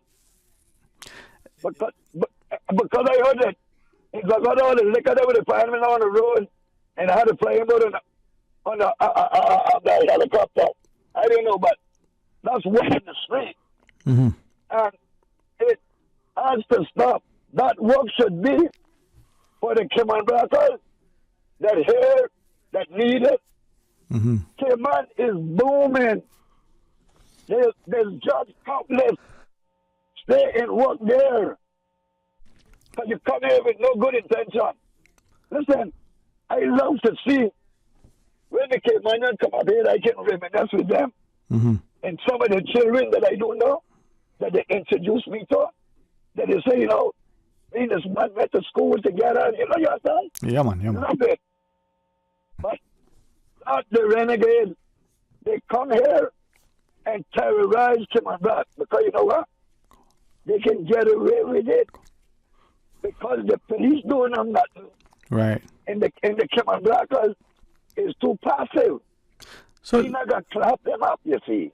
Let me ask, and I'm not trying to defend inaction, but I certainly don't want to, incite people into to take an action. But we always allege that there's no enforcement or the police not doing anything. Why is that, do you think? I mean, not only is it why we're saying that, but why do we think that there isn't any enforcement, any action by, say for argument, policing? Why is that perception? Why is that happening? Well, okay, start. Yes, sir. The guy that broke out, start from the beginning. Mm-hmm. The guy that come in my house, I looked the guy in the face and I called the police. And there was Jamaican police that came, though. Thank you. I told him who the man was. I talked to Mr. Nat Tibbetts, I could call his name. Mm-hmm. He is a justice of the peace. This man can sign forms for police to search. And that gentleman told me, he said, Elvis, what time they came into your house? And I told him, he said, Elvis, I crossed that man because the guy live right on the road where I live, you know. Mm-hmm. He said, I crossed him coming from buses. 5 minutes before your place broke in, I was just turning down the road on a bicycle with the seam for them and everything. Now, listen to me. Uh-huh. That is a JP. And I told the police then, about 8 years ago, that what happened, and up until today, they didn't question Mr. Nat. They didn't go to him. They did not, because, like I told you, they say he's stealing Elvis Janja money. Now, the first time in the liquor store, God rest his soul, old Linwood Smith, old police, they call him. When they broke in the place, I checked the liquor, they were gone. And Linwood said, but this one drink done, this one drink done, that one drink done. I gave Linwood cigarettes and liquor to go mingle with them and Janja, just to get the record straight. I gave him Janja, liquor, and cigarettes to go and mingle in the company. That's how you got to move in. And you know where they were drinking the liquor? Right down between the bakery and the supermarket next to the police station. Mm-hmm. They was down in those house ready down in there. And up until today, nothing. And I gave them names and everything. Nothing. Mm-hmm. The second one that broke in, the second one, like I said, he stayed and called the police and he said that fool in blood. He was so drunk and he couldn't move. Now the third one that stole a case of 96 bottles of liquor, I told him who done it. I told him where he was trading it for cocaine, and nothing was done. Nothing. Mm-hmm. And the same thing with last night. I told him everyone where the bitch house they was in, they were there with my liquor, my cigarettes, my rum, everything. Mm-hmm. And nothing happened. So this morning, I go to give a statement. Now look here, But I can say this now. Let me get it straight. Yes, sir. The new Inspector Malcolm was up here, but he's on leave. He would have dealt with that yesterday because I called those people in a car and I called 911. And the officer that was on said no, one policeman came back on. One. Yesterday morning. And he said no one would respond to help him. And it was 4 on the car. I said, my son, I can't blame you for that. And that is what I feel, and a lot of people feel, that they are not doing their job. Mm-hmm. Now, when a criminal from Cayman come up here, they will block people's house.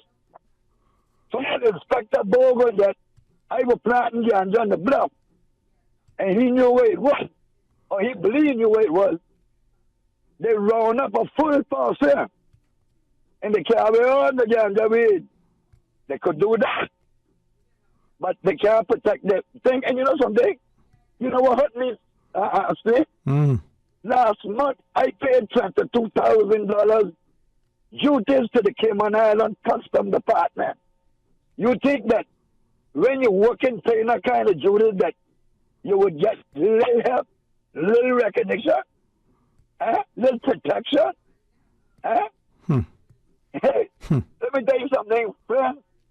Cayman Black, I tell you now, and I better hold the light.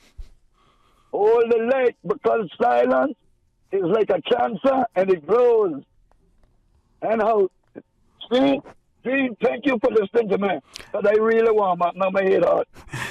Yes, man. Hold the faith. Keep the faith, right? Thank you very much, Mr. All right, bro. Let's quickly pause, yeah? And those 2 callers, we're going to get you right after. Stay tuned. Busy. Feel like there's not just enough hours in the day. Savannah Pharmacy, service to make your life easier. Now you can WhatsApp your prescription order to 929-5045. And pickup is just around the corner with everything your family needs and convenient opening hours including Sundays and holidays. WhatsApp your prescription order to 929-5045. Savannah Pharmacy, wholesome values with modern conveniences.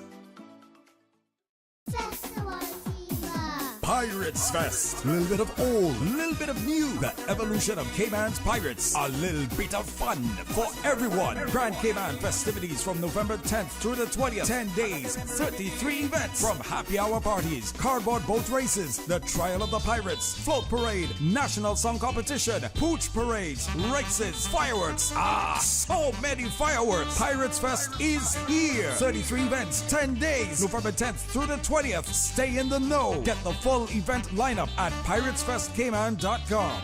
Pirates fire, raging through Church Street, bright and little Cayman, putting on some heat. Freedom, Cayman Brack. Freedom, Little Cayman. Soft breezes, blue waters, no traffic. Unwind and rejuvenate your mind, body, and soul. Sister Island Staycations, a taste of freedom. Discover all that our sister islands have to offer. Can you imagine your home completely organized? At Brand Source Custom Closets, we can. We specialize in designing and building custom closets and storage units for any room in your home, including the garage. With tailored designs and custom LED lighting solutions to fit your lifestyle and budget. Our custom closets expert is committed to enhancing the value of your home with a solution that is uniquely yours. Visit our showroom or call 623-6774 to schedule a no-obligation appointment with our design expert. Brand Source Custom Closets, 209 Dorsey Drive, Industrial Park. We think it's time you crossed over to a new vehicle. And with the Toyota Corolla Cross now at Vant Motors, you have plenty of reasons to make the switch. The crossover body and hybrid engine is a sleek design in a sturdy structure with a spacious interior that opens to extensive cargo space. Stuck in traffic? The high-performance self-charging hybrid system automatically switches between gas and electric vehicle mode, helping you lower both fuel costs and carbon emissions. The Corolla Cross has full LED lighting inside and out, an integrated display audio system with energy monitor, and a dual-zone climate control system to ensure comfort for all. Test drive the new Toyota Corolla Cross Hybrid today at Vant Motors, Walkers Road. The Department of Labor and Pensions reminds employers and employees that the pensions holiday ended on September 30th. The deduction of pension contributions resumes on October 1st, and the payment of the mandatory 10% pension contributions is due by the 15th of the following month. From October 1st, 2022 to December 31st, 2022, employees, employers, and self-employed persons are required to pay mandatory pension contributions on their earnings up to $21,750 CI, as approved by the National Pensions Maximum Pensionable Earnings Order 2022. Talk today. But I do have some questions. Talk today. Cayman Islands' foremost listeners participation program. Talk today. Because there are more questions than answers. What the public is saying. Waiting to take your calls right now. Sterling Dwayne Ebanks.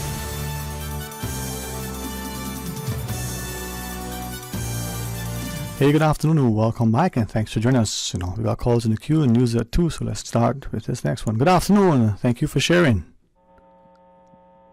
Hello, good afternoon. Hey, good afternoon, Sterling. Hey, how are you? Been a while, man. What's going on? Well, I don't think Kim and Brock would be Kim and Brock if I didn't call. Well, you know what? Came back with good people like you, man. So thank you very much. Good afternoon to you, man. How you been keeping? Blessed, man. Very, very thankful, man. God has been gracious. I tell you all the time, man. All the time. Amen. I called this morning with Mosi there regarding the situation there with Mr. McKeever. Mm-hmm. And I like the way the man expressed himself. He don't hold back like me. He don't hold back from no one, no matter who it is. Because when we have enough, we have enough. The law, by all means, Sterling, are not doing enough. They can say they're doing their job. They're not doing enough for the public, for the people. And if you call and say, a Cuban come shore out here today, here a police officer there. But if something happened to somebody home, it takes an hour before a policeman come to the house. Why is that, you think? These kind of situations is, if you know what called, Sterling? It's called neglect and a don't care attitude for your job. When you have a job, their job requires them to be 24/7 on call for all situations. I came out of emergency service. You have to be on call 24/7. You cannot be running as a chief inspector, operating an island with about 8, 9, 12 officers, and only one officer is on duty to come out to a scene, especially during the night or something like that. That officer needs a backing up. That's why so much officers in Florida right now are 6 feet in their grave. Yeah. So let me then ask her. I mean, and I say this because I'm wondering to what extent, just speaking generally, but if we were to look at it specifically at, say, policing or emergency services, why is it that we as a populace are not more involved in ensuring the continued safety of our communities? Why do we believe that, just like as if for some of us, the government must provide this as opposed to us helping ourselves and each other, or the police are the ones responsible for security and policing? The laws aside giving particular powers to policing operations, well, why is it that we as a community can't self-regulate, self-police? As an example, or analogy, how we would expect medical community to police its medical personnel, for the lawyers to do the same with the lawyers. Why do we not get more involved? I'm not saying to take the law in our own hands, but to not allow, either by willful neglect, blindfold participation otherwise, and turn a blind eye to some of the behaviors in our communities. The person stealing the mangoes in a tree, the person breaking into a home or a business, they on sort of the thing, Sterling, one thing about Caymanians always stood for one another. These days are kind of like they're coming away from it. I don't know what the reason are. Okay. I live in a neighborhood here, and no one comes in this neighborhood and think they can do as they please around Albert Christian House. And the neighbors know it. That's why they rely on me, in a sense, like I'm more of a protection for them. And a lot of us around here still has that coverage for one another in our around our premises and around our businesses and things. But at the end of the day, some of them that you help are the ones that are going to destroy you or come and steal or break and do what they want to do. In that time, you can take, for instance, Mr. McKeever, he might have helped someone that day by giving them an extra beer or something, and they turn around that night and let and break the man's face. I'm not saying that will happen. I'm going to use this scenario. But the whole issue is we do our policing part to our own neighbors and our own selves. We do that.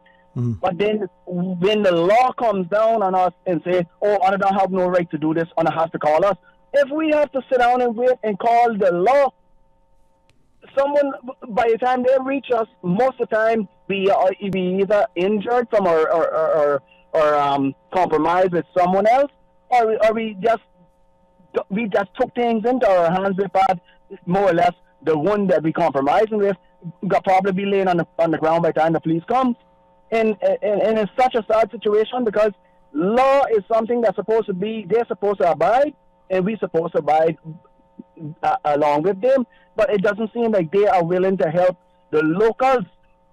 They're not willing to help the locals. They're willing to fight against the locals because the system, Sterling, I learned a long time ago, the system is not there to protect us, That system is there to destroy us. It's supposed to be there to protect us. It's not there for that purpose. It is there waiting for you to make a mistake, like Mr. Elvis' position. They are only waiting for him to make a mistake, not the ones that break in his door. And that is what causing people to lose their nerves and their patience is the word I'm looking for around here. Just to come off of that topic a little bit, Sterling, let me topic 1 minute on this next thing. There's a department up here, and I don't want to call it department on the government name, that is hiring people from over in Grand Cayman, whether they transferring or they coming here freehand and getting jobs. It's a government department, and the whole issue is, Sterling, year after year, we have young people coming out of the schools. My daughter, along with many more, graduated 3 weeks ago.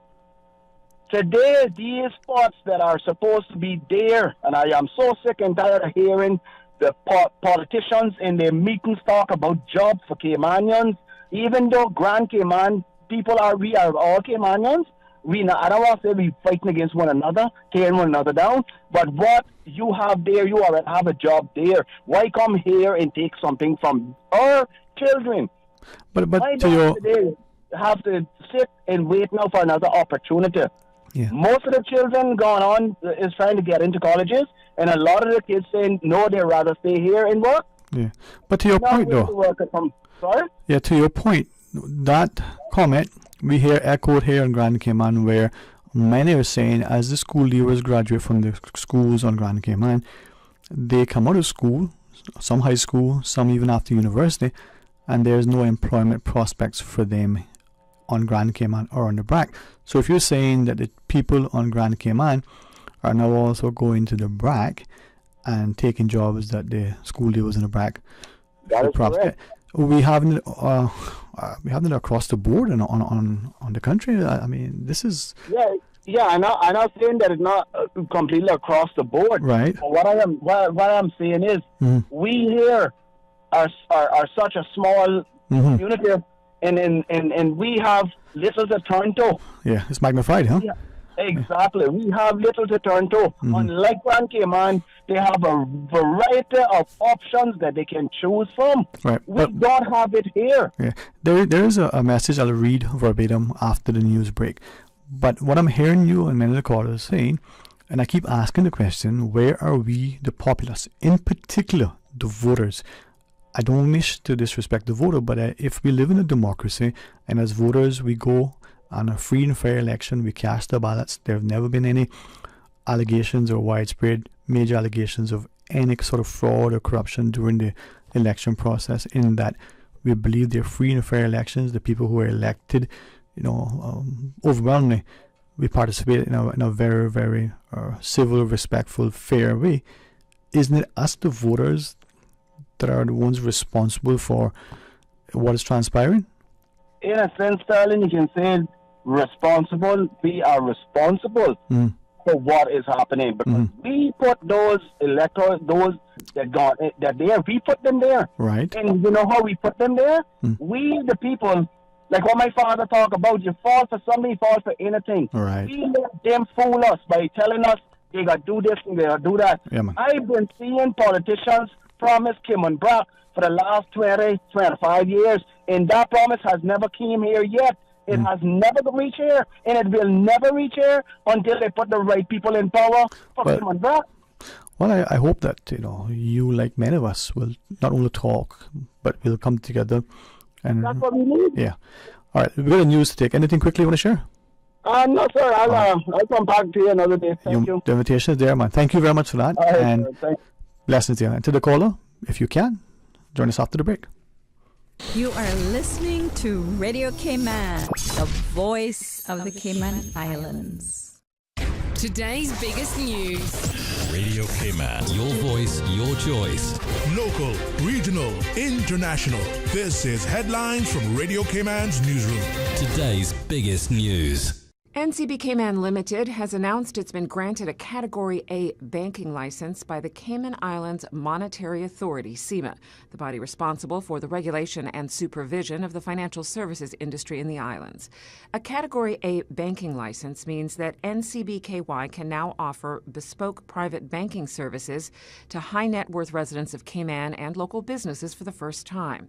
NCBKY had previously held a Category B banking license in Cayman since it was established almost 30 years ago, which permitted only non-resident business. In international headlines, Brazilians delivered a very tight victory to Luiz Inácio Lula da Silva in a bitter presidential election, giving the leftist former president another shot at power in a rejection of incumbent Jair Bolsonaro's far-right politics. Da Silva received 50.9% of the vote and Bolsonaro 49.1%, according to the country's election authority. Yet the morning after the results came in and congratulations had poured in from world leaders, Bolsonaro still had yet to publicly concede or react in any way, even as truckers blockaded some roads across the country in protest. Seoul police assigned 137 officers to manage a crowd of Halloween revelers, anticipated to number over $100,000 over the weekend, a decision that has come under intense criticism following the deaths of more than 150 people when the group surged. By comparison, nearly 7,000 police officers were sent to another part of the South Korean capital on Saturday to monitor dueling protests that drew tens of thousands, but still fewer people than flocked to the popular nightlife district of Itaewon the same night. Even the task force created to investigate why the crowd surged, with 475 members, is more than 3 times larger than the detail assigned to crowd control. Those are your latest headlines. I'm April Cummings. For the latest in news and information, follow Radio Cayman on social media, Facebook, Instagram, Twitter. Download the Radio Cayman app or log on to our website, radiocayman.gov.ky. Talk today. But I do have some questions. Talk today. Cayman Islands' foremost listeners participation program. Talk today. Because there are more questions than answers. What the public is saying. Waiting to take your calls right now. Sterling Dwayne Ebanks. Hey, good afternoon and welcome back. Thanks for sharing with us. A couple of WhatsApps that we will read. Thank you for listening and sharing your thoughts in that respect. But let's take this caller. Hey, good afternoon. Welcome. Thanks for calling. Yes, hello. Hey, how are you, man? Good afternoon, man. After a long time no hear from, man. Well, I'm glad that you have time now so I can listen, man. Thanks for calling. Boy, I always tell myself I need to stop calling the talk show and expecting change because it's only a talk show, but I can't stop planting the seeds of wisdom because one day they might grow. Well, if the minute you stop talking, that means that someone might not hear what's being said. Exactly. Well, before we go any further, I want to make the world know that me, I'm not anti-anything. I will pro-Caymanian when I talk, right? Okay, we're hearing a lot of things about these foreigners and this and that and all kind of stuff, right? But we need them too, in a way. But in a controlled way. A friend of mine just came back from Bahamas. I think he went to Freeport. Anyway, the Atlantis Hotel and that Atlantis stuff is over there. Yeah, and you know what his high point of his trip was? This is the first time he's been there, and he showed me some beautiful pictures and all kind of slides and stuff.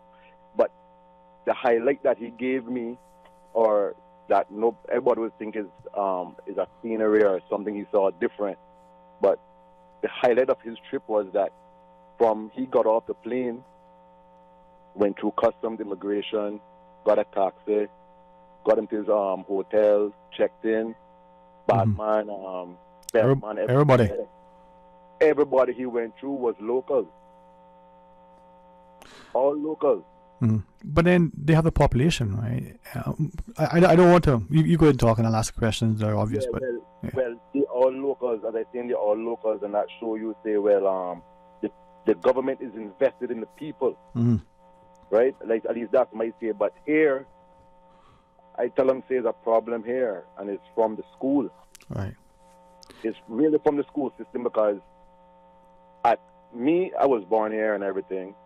I'm a first generation Caymanian because my mother and father were Jamaican, my grandparents were Jamaican. My parents had me here, so I guess they classed me as a first generational Caymanian. Okay. Well, I won't say no.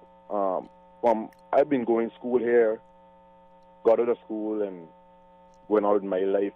It's just last year, I'm 46 years old. I'm not afraid to tell nobody my age because that's a new pride. I'm 46 years old and this is the first time in my history that I've learned something about my own place that was actually, I grew up in Windsor Park too, was down the road from me, and I never know that there was a slave wall. So where's the Cayman pride that we don't teach these kind of civics in our school system? So how am I to come out now and be prideful of my country? How much people you see around here wearing a shirt that says, I went to hell, or I woke up in hell, or whatever it is, but the Caymanian shirts that they sell, numerous amounts that go overseas, but we would never wear them here. Why don't we support our own? Why do we think that everybody that come from overseas or every entity that come from overseas is better than what we have here? And we don't see what we have created for them to come here. But yet we can't enjoy it. Yeah. In listening to you, though, is it then that we who live, work, and call this home, especially we that are Caymanian or would like to be, in that sense, connected to the country in that way, is it convenience or is it that we have significant pride and we look at it with a sense of not just respect, but reverence, a sense of pride? Is that what's lacking? Boy, in the book, The Art of War. Yeah. But I think you know the book, right? Yeah. And in that book, it tells you if you have your society and you have a population, and if your population have 30% of outside influence, there's a problem looming. Right. Okay. And we have about 200% of our population already. That's not of our population. So we're in a major problem. Yeah. Major problem. I tell them, if I never had I would say, I don't like to use the word dog in a fight, but if I never had in this team, I wouldn't say nothing because me on my own, I think I have lived my life and I all right. I think I set my career and I go into life and I all right. But I have children, bro. Yeah. And as they say, every year school let out. And I hear you say this a while ago. Half of them can't find no job here. But some of the simplest jobs here, I see foreigners hold. And I thought that in order for any workforce or any workplace to get a permit, you have to say that there's no local deemed suitable for that position before you can give that position away, right? That's in the regulation for work, right? Supposedly, that's what we're told. But is it then? Change a word from may to shall. Yeah. Or something like that. I hear with the Costa. That's my guy. He keeps me very here. And he said something like that they changed one word in it. That is why all this is come down to us. Well, long ago, and then I got to try to quote the section of what was then the immigration law. There was a particular section that we were told very publicly was not being enforced, and that was the idea that a Caymanian would be identified and trained and eventually come. But to your point, in the Bahamas example, maybe it's not just that they have the population, it's what you said. There's been the deliberate, direct, concerted effort on a part of the government through its policy and legislation, through the practice of the people to take up the mantle, to get trained, to make sure that the employment opportunities are there. So if for instance, we, the collective we, recognize that any business, an ice cream shop, t-shirt shop, condo, hotel that is open, whether it's from the construction to the staffing, would probably require additional labor that has to probably come from overseas. If that is happening, why are we continue at this pace that would potentially not just increase greater pressure on the infrastructure, the roads, the schools, the housing, the hospitals and the like? Why are we pushing for that? And then changing the social fabric because there are more people and less people with opportunities. Well, you see, the one who came up with the idea that we needed 100,000 people didn't come up with a better idea to know that it got cost 100,000 more problems. If not more. If not more, because, like I tell them, our social system destroyed a long time ago because, like I say, I'm 46 years old. From I was conceived until 18, there was no hospital built for no Caymanian. Yeah. So at that age group, they made everybody else who, you see, the government is all about control because if they had put in something in it to say, well, you can't do it, or you're anti-foreigner. Right. That's like years ago, like nobody liked McKeever, as they say, right? But I cheer him when he's good. Yeah. He came up a couple of years ago and he said, boy, should we tax these foreign nationals who are working here and getting the money and sending out all this money from Cayman where we get no benefit from, but they're using up all of our roads and all our facilities that they pay no taxes for. But we have to pay for these, because we live here. All right. He said, should they tax their dollar, like take off a 2% a year, whatever it is. Some of us, so, I don't know, like, we don't understand what we're looking on, and we're so old and we're so old-timeish, we want to stick to the ways, but the ways changing, leaving us right there. Right. So how do we... took that advantage and said, yes, charge them a tax on their money because you're telling me $300-400 million leaving your country, not 1 cent you getting out of that. Something is wrong, bro. And they come here for better. But to kill us to get better, that don't make sense. Yeah. So what's the solution? What's the solution? The solution, boy, it got to take a lot of changes for the solution because it goes right down from the government because, like I tell them, I have never voted. Because the reason why I've never, and I tell nobody, it's not a good thing. Yeah. It's not a good thing that I've never voted. I should exercise my right to vote. Yes, please. But the reason why I could not vote because the people who they gave me to vote for, they were not qualified to be in there. And for me, for somebody to lead me, you have to be better than me. You better have better qualifications than me. Well, let me ask you something. You better be a minister of health. You better be a doctor or a medical degree holder. Okay. If you can be a sports or tourism, whatever it is, whatever field you go inside there, you have to show me, say, well, here what? You have a degree, you went to school, you could do this, not just a mouthpiece. Okay. Well, I appreciate that. So you're saying there should be some sort of qualifications. Criteria. Yeah, vetting and criteria. Okay. Can I ask you with the greatest respect, just because you said it, you're eligible to vote, you're not registered as yet. Would you please consider going? No, I am registered. You're registered now? Okay. Good. No, but okay. Registered is the only way to tell I'm Caymanian. Right. So, well... That's the only reason why I registered. Just to say I'm Caymanian. Okay, well, that's another sore point. Well, let me then ask you, right? Do you think, and I know we have the break, we have another call, and I'm really grateful to everybody listening and participating, but do you think by not physically voting on election day, that by default, you actually voted? You didn't vote there, you didn't go physically mark your ballot, so by default, you voted? Yes and no, because by me not voting, right, it leads to say that I'm all right with what's going on. Right, okay. That's what you're saying, right? Yeah. And then secondly, by me not voting, I'm not responsible for putting anybody there that's going to tear my country down. Yeah. I'll actually maybe... I'm not with them or behind them. Right.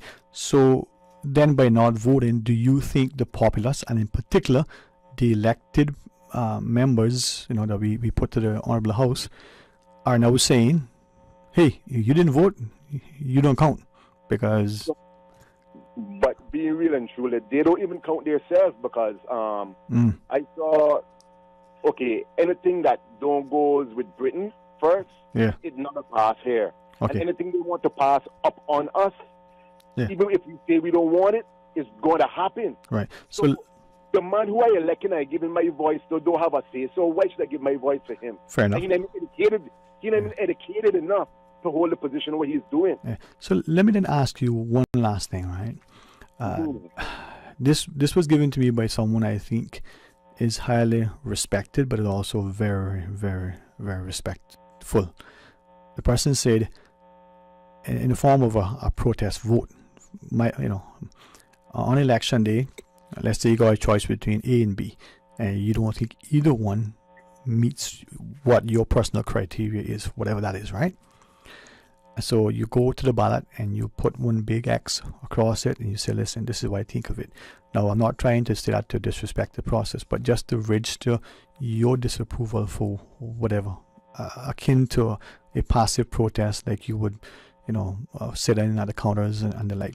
Do you think that if voters on a whole did that at an election or in a particular voting district or the like, do you think that would make any difference without drawing attention to the sentiments of the voters?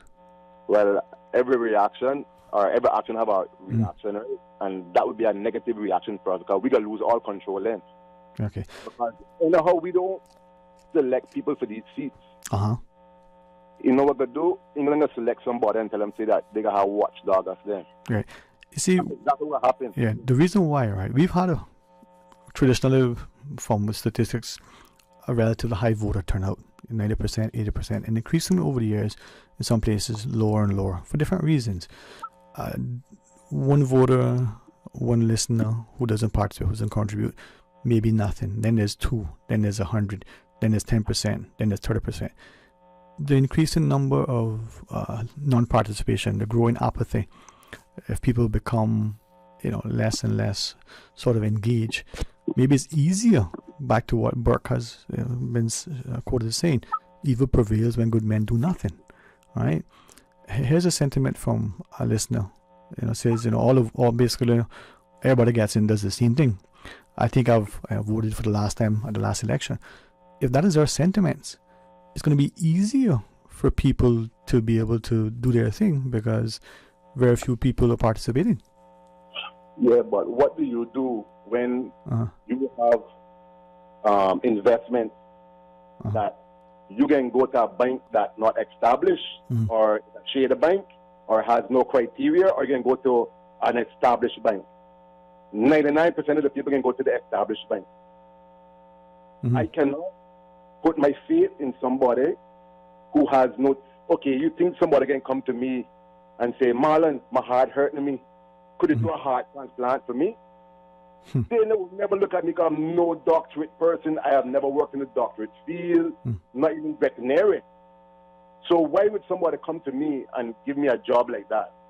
So why would I give somebody a job that don't have none of the skills or none of the paperwork to say that they can actually do the job, because they say that they're going to do something that I'm going to say, okay, yeah, man, I can vote for you because you talk more strongly. You are going to, but there is no proof. But then again, that's like me going for a job as an accountant with no accountant degree. Yeah.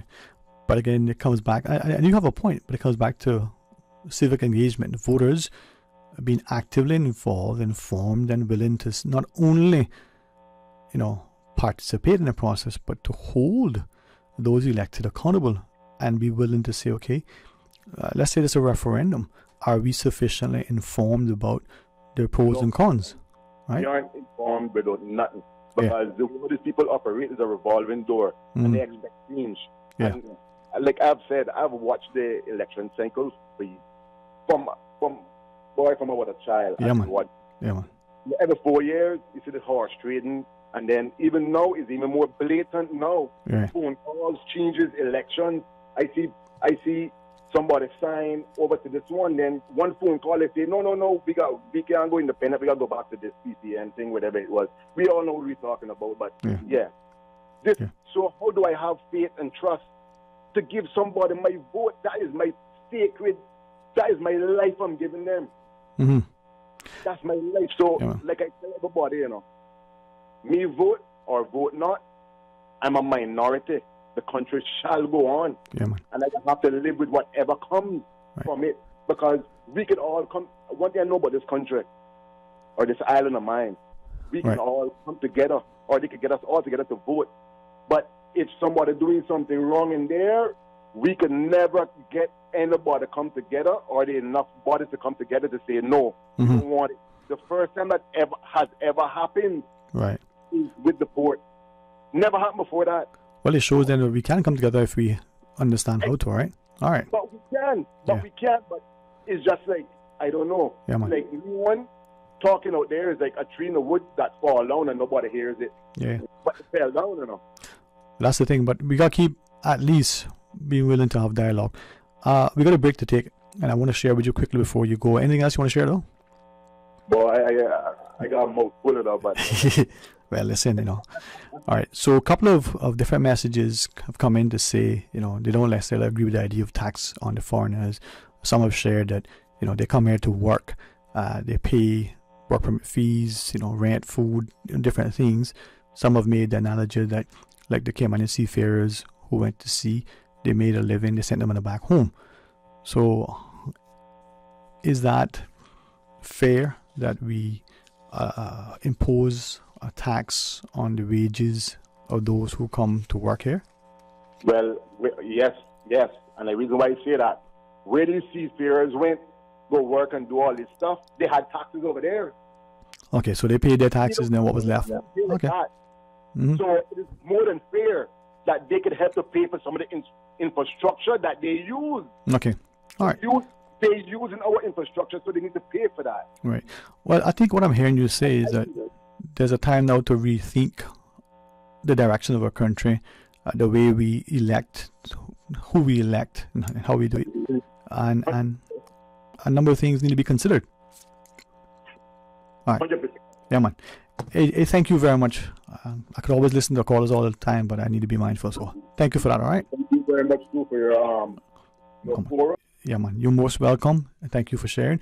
We're going to pause quickly for the final break. We have another caller. If you stay on the line, we'll join you right after.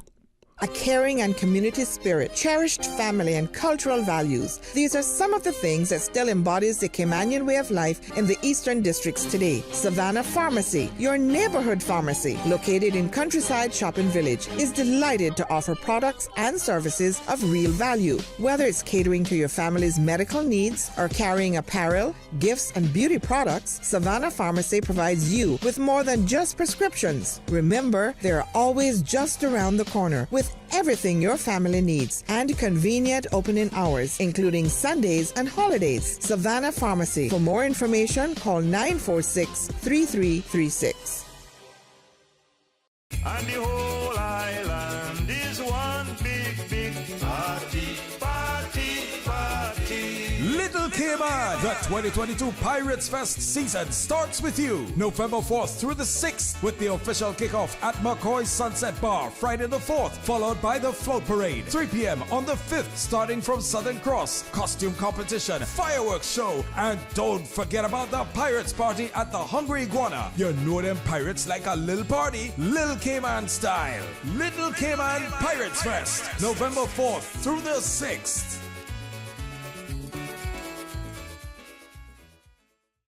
Come on out to the Cayman Seafood Fest and Health Fair. Come enjoy your favorites like crab, turtle, conch, and shrimp with tasty side dishes. Get free blood pressure checks, flu shots, nutritional counseling, and much more. See you Saturday, November the 5th, 11 to 3 at the Farmers Market next to the cricket grounds. All proceeds to support the NCVO. Brought to you by the Progressives, celebrating 20 years of service to the Cayman Islands.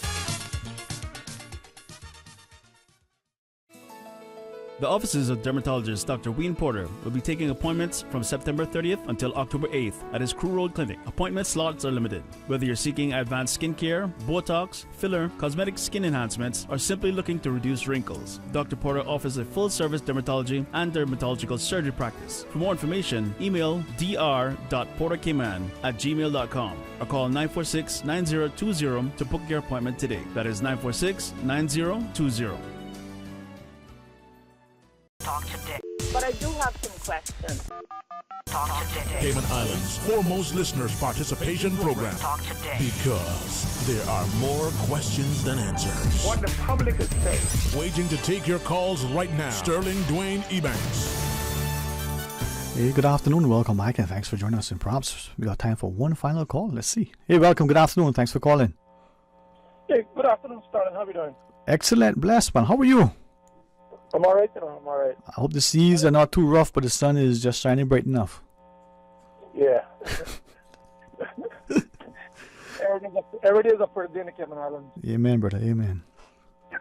I would like to concur with a lot of that, what the last caller was saying. I totally agree with a lot of his sentiments.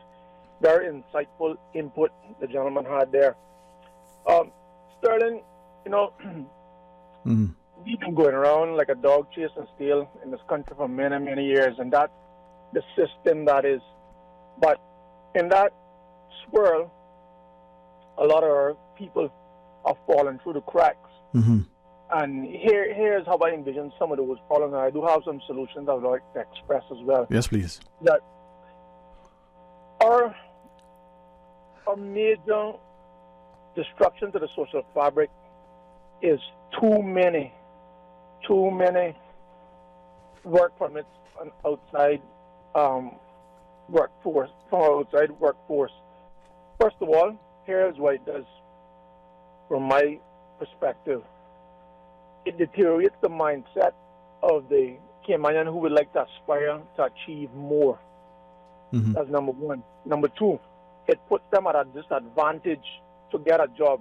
Number three, even if they get a job, once they're the minority in that work establishment, then undue pressure hits them from the outside workforce because they're pushing us out. I think the government need to totally move away from the revenue gained by the work permit fees. Here's part of my solution, and we got to stop being hypocritical here. Part of my solution would be, we already have gambling going on here. We have to have a new source of revenue. Why not legalize gaming, gambling, lotteries, and casinos? Have it be manned or managed by a commission, a gaming commission, which is comprised of financial lawyers and accountants, right? So we hire some accounting firm and financial lawyers to manage this thing properly, where the government can get its fair shake of finances from what's already going on now. And millions of dollars leave our country every year. I mean, millions and millions of dollars leave our country every year. So we need to tap into this source of revenue, downsize and decrease the work permit force, and the funds from this could go into general revenue. Lower the tariffs at the dock, where we can have a more affordable cost to live. I don't want to say cheaper, a more affordable cost to live in. Right. The average Caymanian can achieve land and houses again, can be able to buy food and still pay their light bill and water bill, and still have a little change to play with if the time is right. But here it is, those who have a job are working maybe 2 jobs if they can get 2 jobs, and they're working from hand to mouth and wondering how to pay the next bill. I mean, we stretched and stressed, tighter than a harp string. This is not the land of milk and honey for us. It's actually the land of milk and honey for somebody else. So until we address these issues and the source that is destroying our social fabric, things will never get any better. It's going to get a lot worse, because here we are with somebody's stupid pipe dream of fast-tracking the community to 100,000 plus. So you think that more than 100,000, more than 200,000 problems are going to come with 100,000 plus? Why don't we just leave it to natural selection, where people have children, grow into the country, make some valuable input to the country, and get skilled and move into the workforce. All these things need to be started from school. We need to be more patriotic, alone from the schools, look at these schools. I bet you don't see breadfruit trees, thatch trees, things that brought Cayman forward, things of relevance and significance that our children can have a pride in, and how a sense of true Caymanian history of where we come from and where we are now and where we would like to go. Mm-hmm. You know, a lot of these things need to be looked into and addressed, not just by words, but mainly by actions. Mm-hmm. You know, let's set the record straight.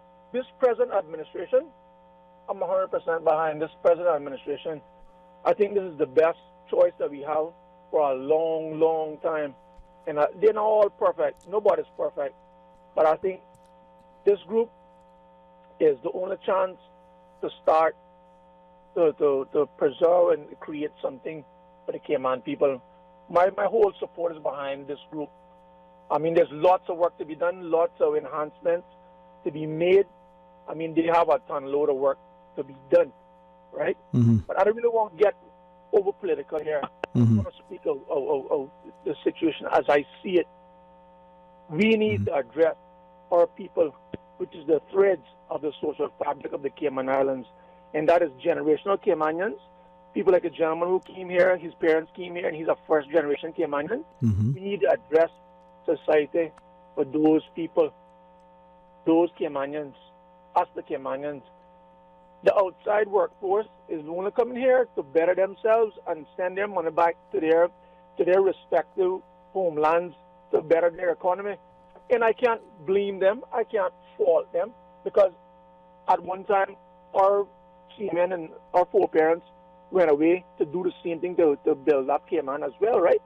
But I have to blame the makers of the system and the aiders and abettors of this system that has Caymanians pretty much as slaves and rejects. So we to destroy the man is to destroy the mind, and a lot of these kids don't have any mindset because they don't believe they have a future. They don't have any dreams. They dare not dream and have aspirations because they feel like there's no light at the end of the tunnel. Mm-hmm. You know, we have to change our outlook. If you want to elevate, we have to change our outlook on this whole thing. Mm-hmm. I think that the price of property alone, everything is too high price here for the average Caymanian. And maybe that's how some people want it, that they can push us out in a systematic way. This is systematic destruction until our leaders see it for what it really is and call it for what it really is. In my opinion, a true leader does not look for to win the next election. A true leader or leaders look for a winning place for the next generation. Well, that's vision, but do you think the voters are willing to not just vote for that person, but draw alongside and make that sacrifice? I mean, think of our parents and our grandparents. For us to enjoy the comforts that we have today, they must have worked hard and deliberately sacrificed. They did. They absolutely did. So are we willing to do the same for the next generation and the generation after that? We as in who? Me and you or the elected officials? Well, I was thinking the country, but you and I probably were willing to do that. But are we as a country willing to do that? I've been doing that pretty much all my life. Likewise, right? Right. Yeah, I've been doing that pretty much all my life. It's the leadership that's in position that needs to make the true change, because they're the ones that create or aid or carry on or oil the system. That right. So let me ask. They have to be the game changers. Okay. Right. Without them being the game changers, society can bark and bite and bicker and carry on as much as they want until things are changed in regulation. Nothing will have any true change. Right. So let me ask you, that leadership that we refer to, do we think it's the leaders that we've elected as the politicians, or it's the leaders that are appointing them as the voters? Who is that leadership? The leadership is bipartisan, and it's also reciprocal in the sense that I understand. Politicians, some of them, sing a good tune, and they're very silk tongue and slippery with words and master manipulators, so they get their way with kisses and bribes. Some of them, not all of them. No. Some of them, and people fall for that. Right. But let me ask again: is the leadership the voter, or is the leadership the elected person?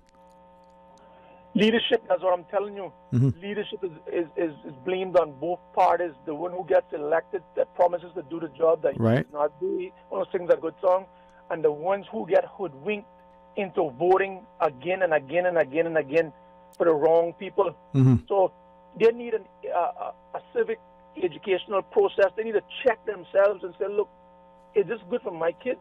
Are these people really doing what they say they can do? I gave them chances before. Are they really going to do what they say they're going to do? And hold them accountable.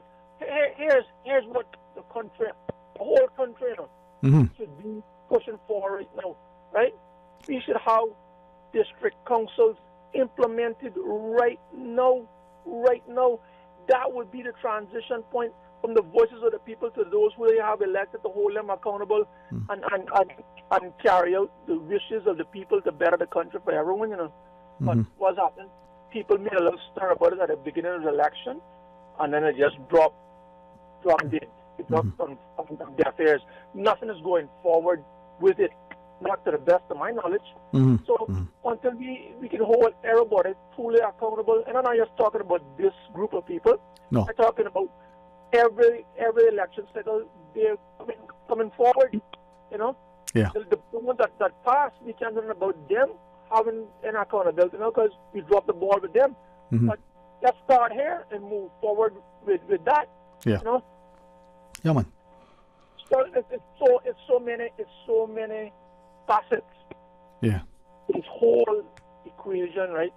It takes everybody to be on board. Right. It takes active participants to be on board. But one of the main problems is right. Well, one listener raised in says that those that we elected have their show favoritism to some of the constituents. All right. I appreciate you calling. Any quick final thoughts you want to share? Yeah. Hello, caller? Okay. All right. Well, we certainly invite all and some alike to share as best as we can in the most equitable and equal access to the opportunities we afford in our discussions, and without public demonstration of active participation in the part of the electorate, we won't have that healthy democracy. It is one thing to point fingers. It's as if, much better, as the last caller said, let's proffer some solutions and let the critique constructively take place. In closing, I had promised to read this message verbatim over half an hour ago, but I think respectfully we wanted to allow the callers online to share. This listener chimes in and says, please read the following. This was in relation to commentary about policing and enforcement. And I want to leave it here for us to not point fingers in a negative, inflammatory way, but to ask ourselves, are we drawn alongside? I'm mindful of an attorney once who shared that when it comes to courts, as much as the populace may think that we're looking for truth, the courts are concerned with evidence. I read this. So the police are not doing their jobs. The police force needs to be held accountable. The public in the back, like Mr. Elvis, are owed a duty to serve and protect both life and property. The failure of the police leads to unrest and destruction of a society as people take the law into their own hands to get some sort of justice. I call for a complete overhaul of the police. All upper management should be fired as they have failed bitterly. We also need 80% plus Caymanian officers as well. Overhaul the police failure to act, and maybe cowardice when it comes to gangbangers. The system is broken. Community service department is a waste of time, and these are from some of our listeners. So every time you have a matter to deal with, they pass the buck, provide lip services and excuses. They don't answer the phones, they don't return calls, they don't honor appointments and meetings. They're always on their days off in a meeting, off on vacation, off on training, and while neglecting their primary function and oath they swore. It's sad, it's a disgrace. The Deputy Governor wants a world-class civil service. Start with a simple task. Make them and all civil servants answer the phone, and secondly, in the case of the police, do their jobs that they are well paid to do. Stop providing lip service. Now, these are from listeners who shared in their sentiments, and I don't think it's meant to, as hard was to read. I don't think it was in a malice in those who sent the messages. But let's not point fingers, and I've asked, as I asked priorly, can we as a people draw alongside each other and be the eyes and the ears and the hands and extensions so that the quote-unquote policing, the safety, security, stability, social harmony that we want, it's because we are actively engaged and involved in our communities. Let us be the community that looks out and cares for each other, that holds each other accountable, that accepts responsibility for actions, irrespective of the office or the person. Let us not let people, because of who they are or who they think they are, be able to believe that they can act with impunity. There are many examples globally, and there are probably countless here as well, where some people seemingly, in hindsight, have done just that. It's easy to castigate and chastise and blame and the like. Can we also draw alongside to make things better by being willing to stand in the gap? This is a beautiful, blessed place, and I think most of us love it dearly. Are we willing to offer up a sense of service, show our gratitude, and be prepared to sacrifice, like our parents and their parents before did? Are we willing to do the same so that our future, our children and their children's future, is a better one? Not because it's a bigger, bolder place, but it's a safer, stable, socially harmonious. Now, is that what we're willing to do? Or are we prepared to get ourselves in our communities and say, well, as long as it doesn't come to my doorstep, I'm okay.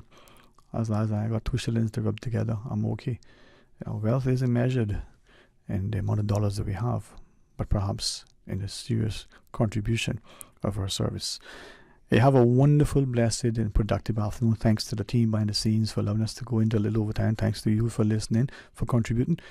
And if you would join me, perhaps for those who earnestly stay in prayer for the protection against the weather and the elements out there, to those who seek through petition and prayer, for those in position of power and authority, that they make honest, fair decisions that serve the interests of the country. We're called to pray for those in leadership. So that's from the politician to the parent and to all in between. Have a wonderful, safe, enjoyable afternoon. God's willing, we'll be a part of tomorrow. Until then, be blessed. Talk Today is brought to you by Subway, open 24 hours in Countryside, Anderson Square in Georgetown, and Centennial Towers in West Bay. And by the Ministry of District Administration, Tourism and Transport. Explore your history, explore your land, explore your sister islands. MedLab in Smith Road Plaza, your complete medical laboratory solution. Call 949-7331. Talk Today is proudly brought to you by Pirates Fest 2022. Stay in the know. Get the full event lineup at piratesfestcayman.com. And Savannah Pharmacy in Countryside Shopping Village. Convenient opening hours, including Sundays and holidays.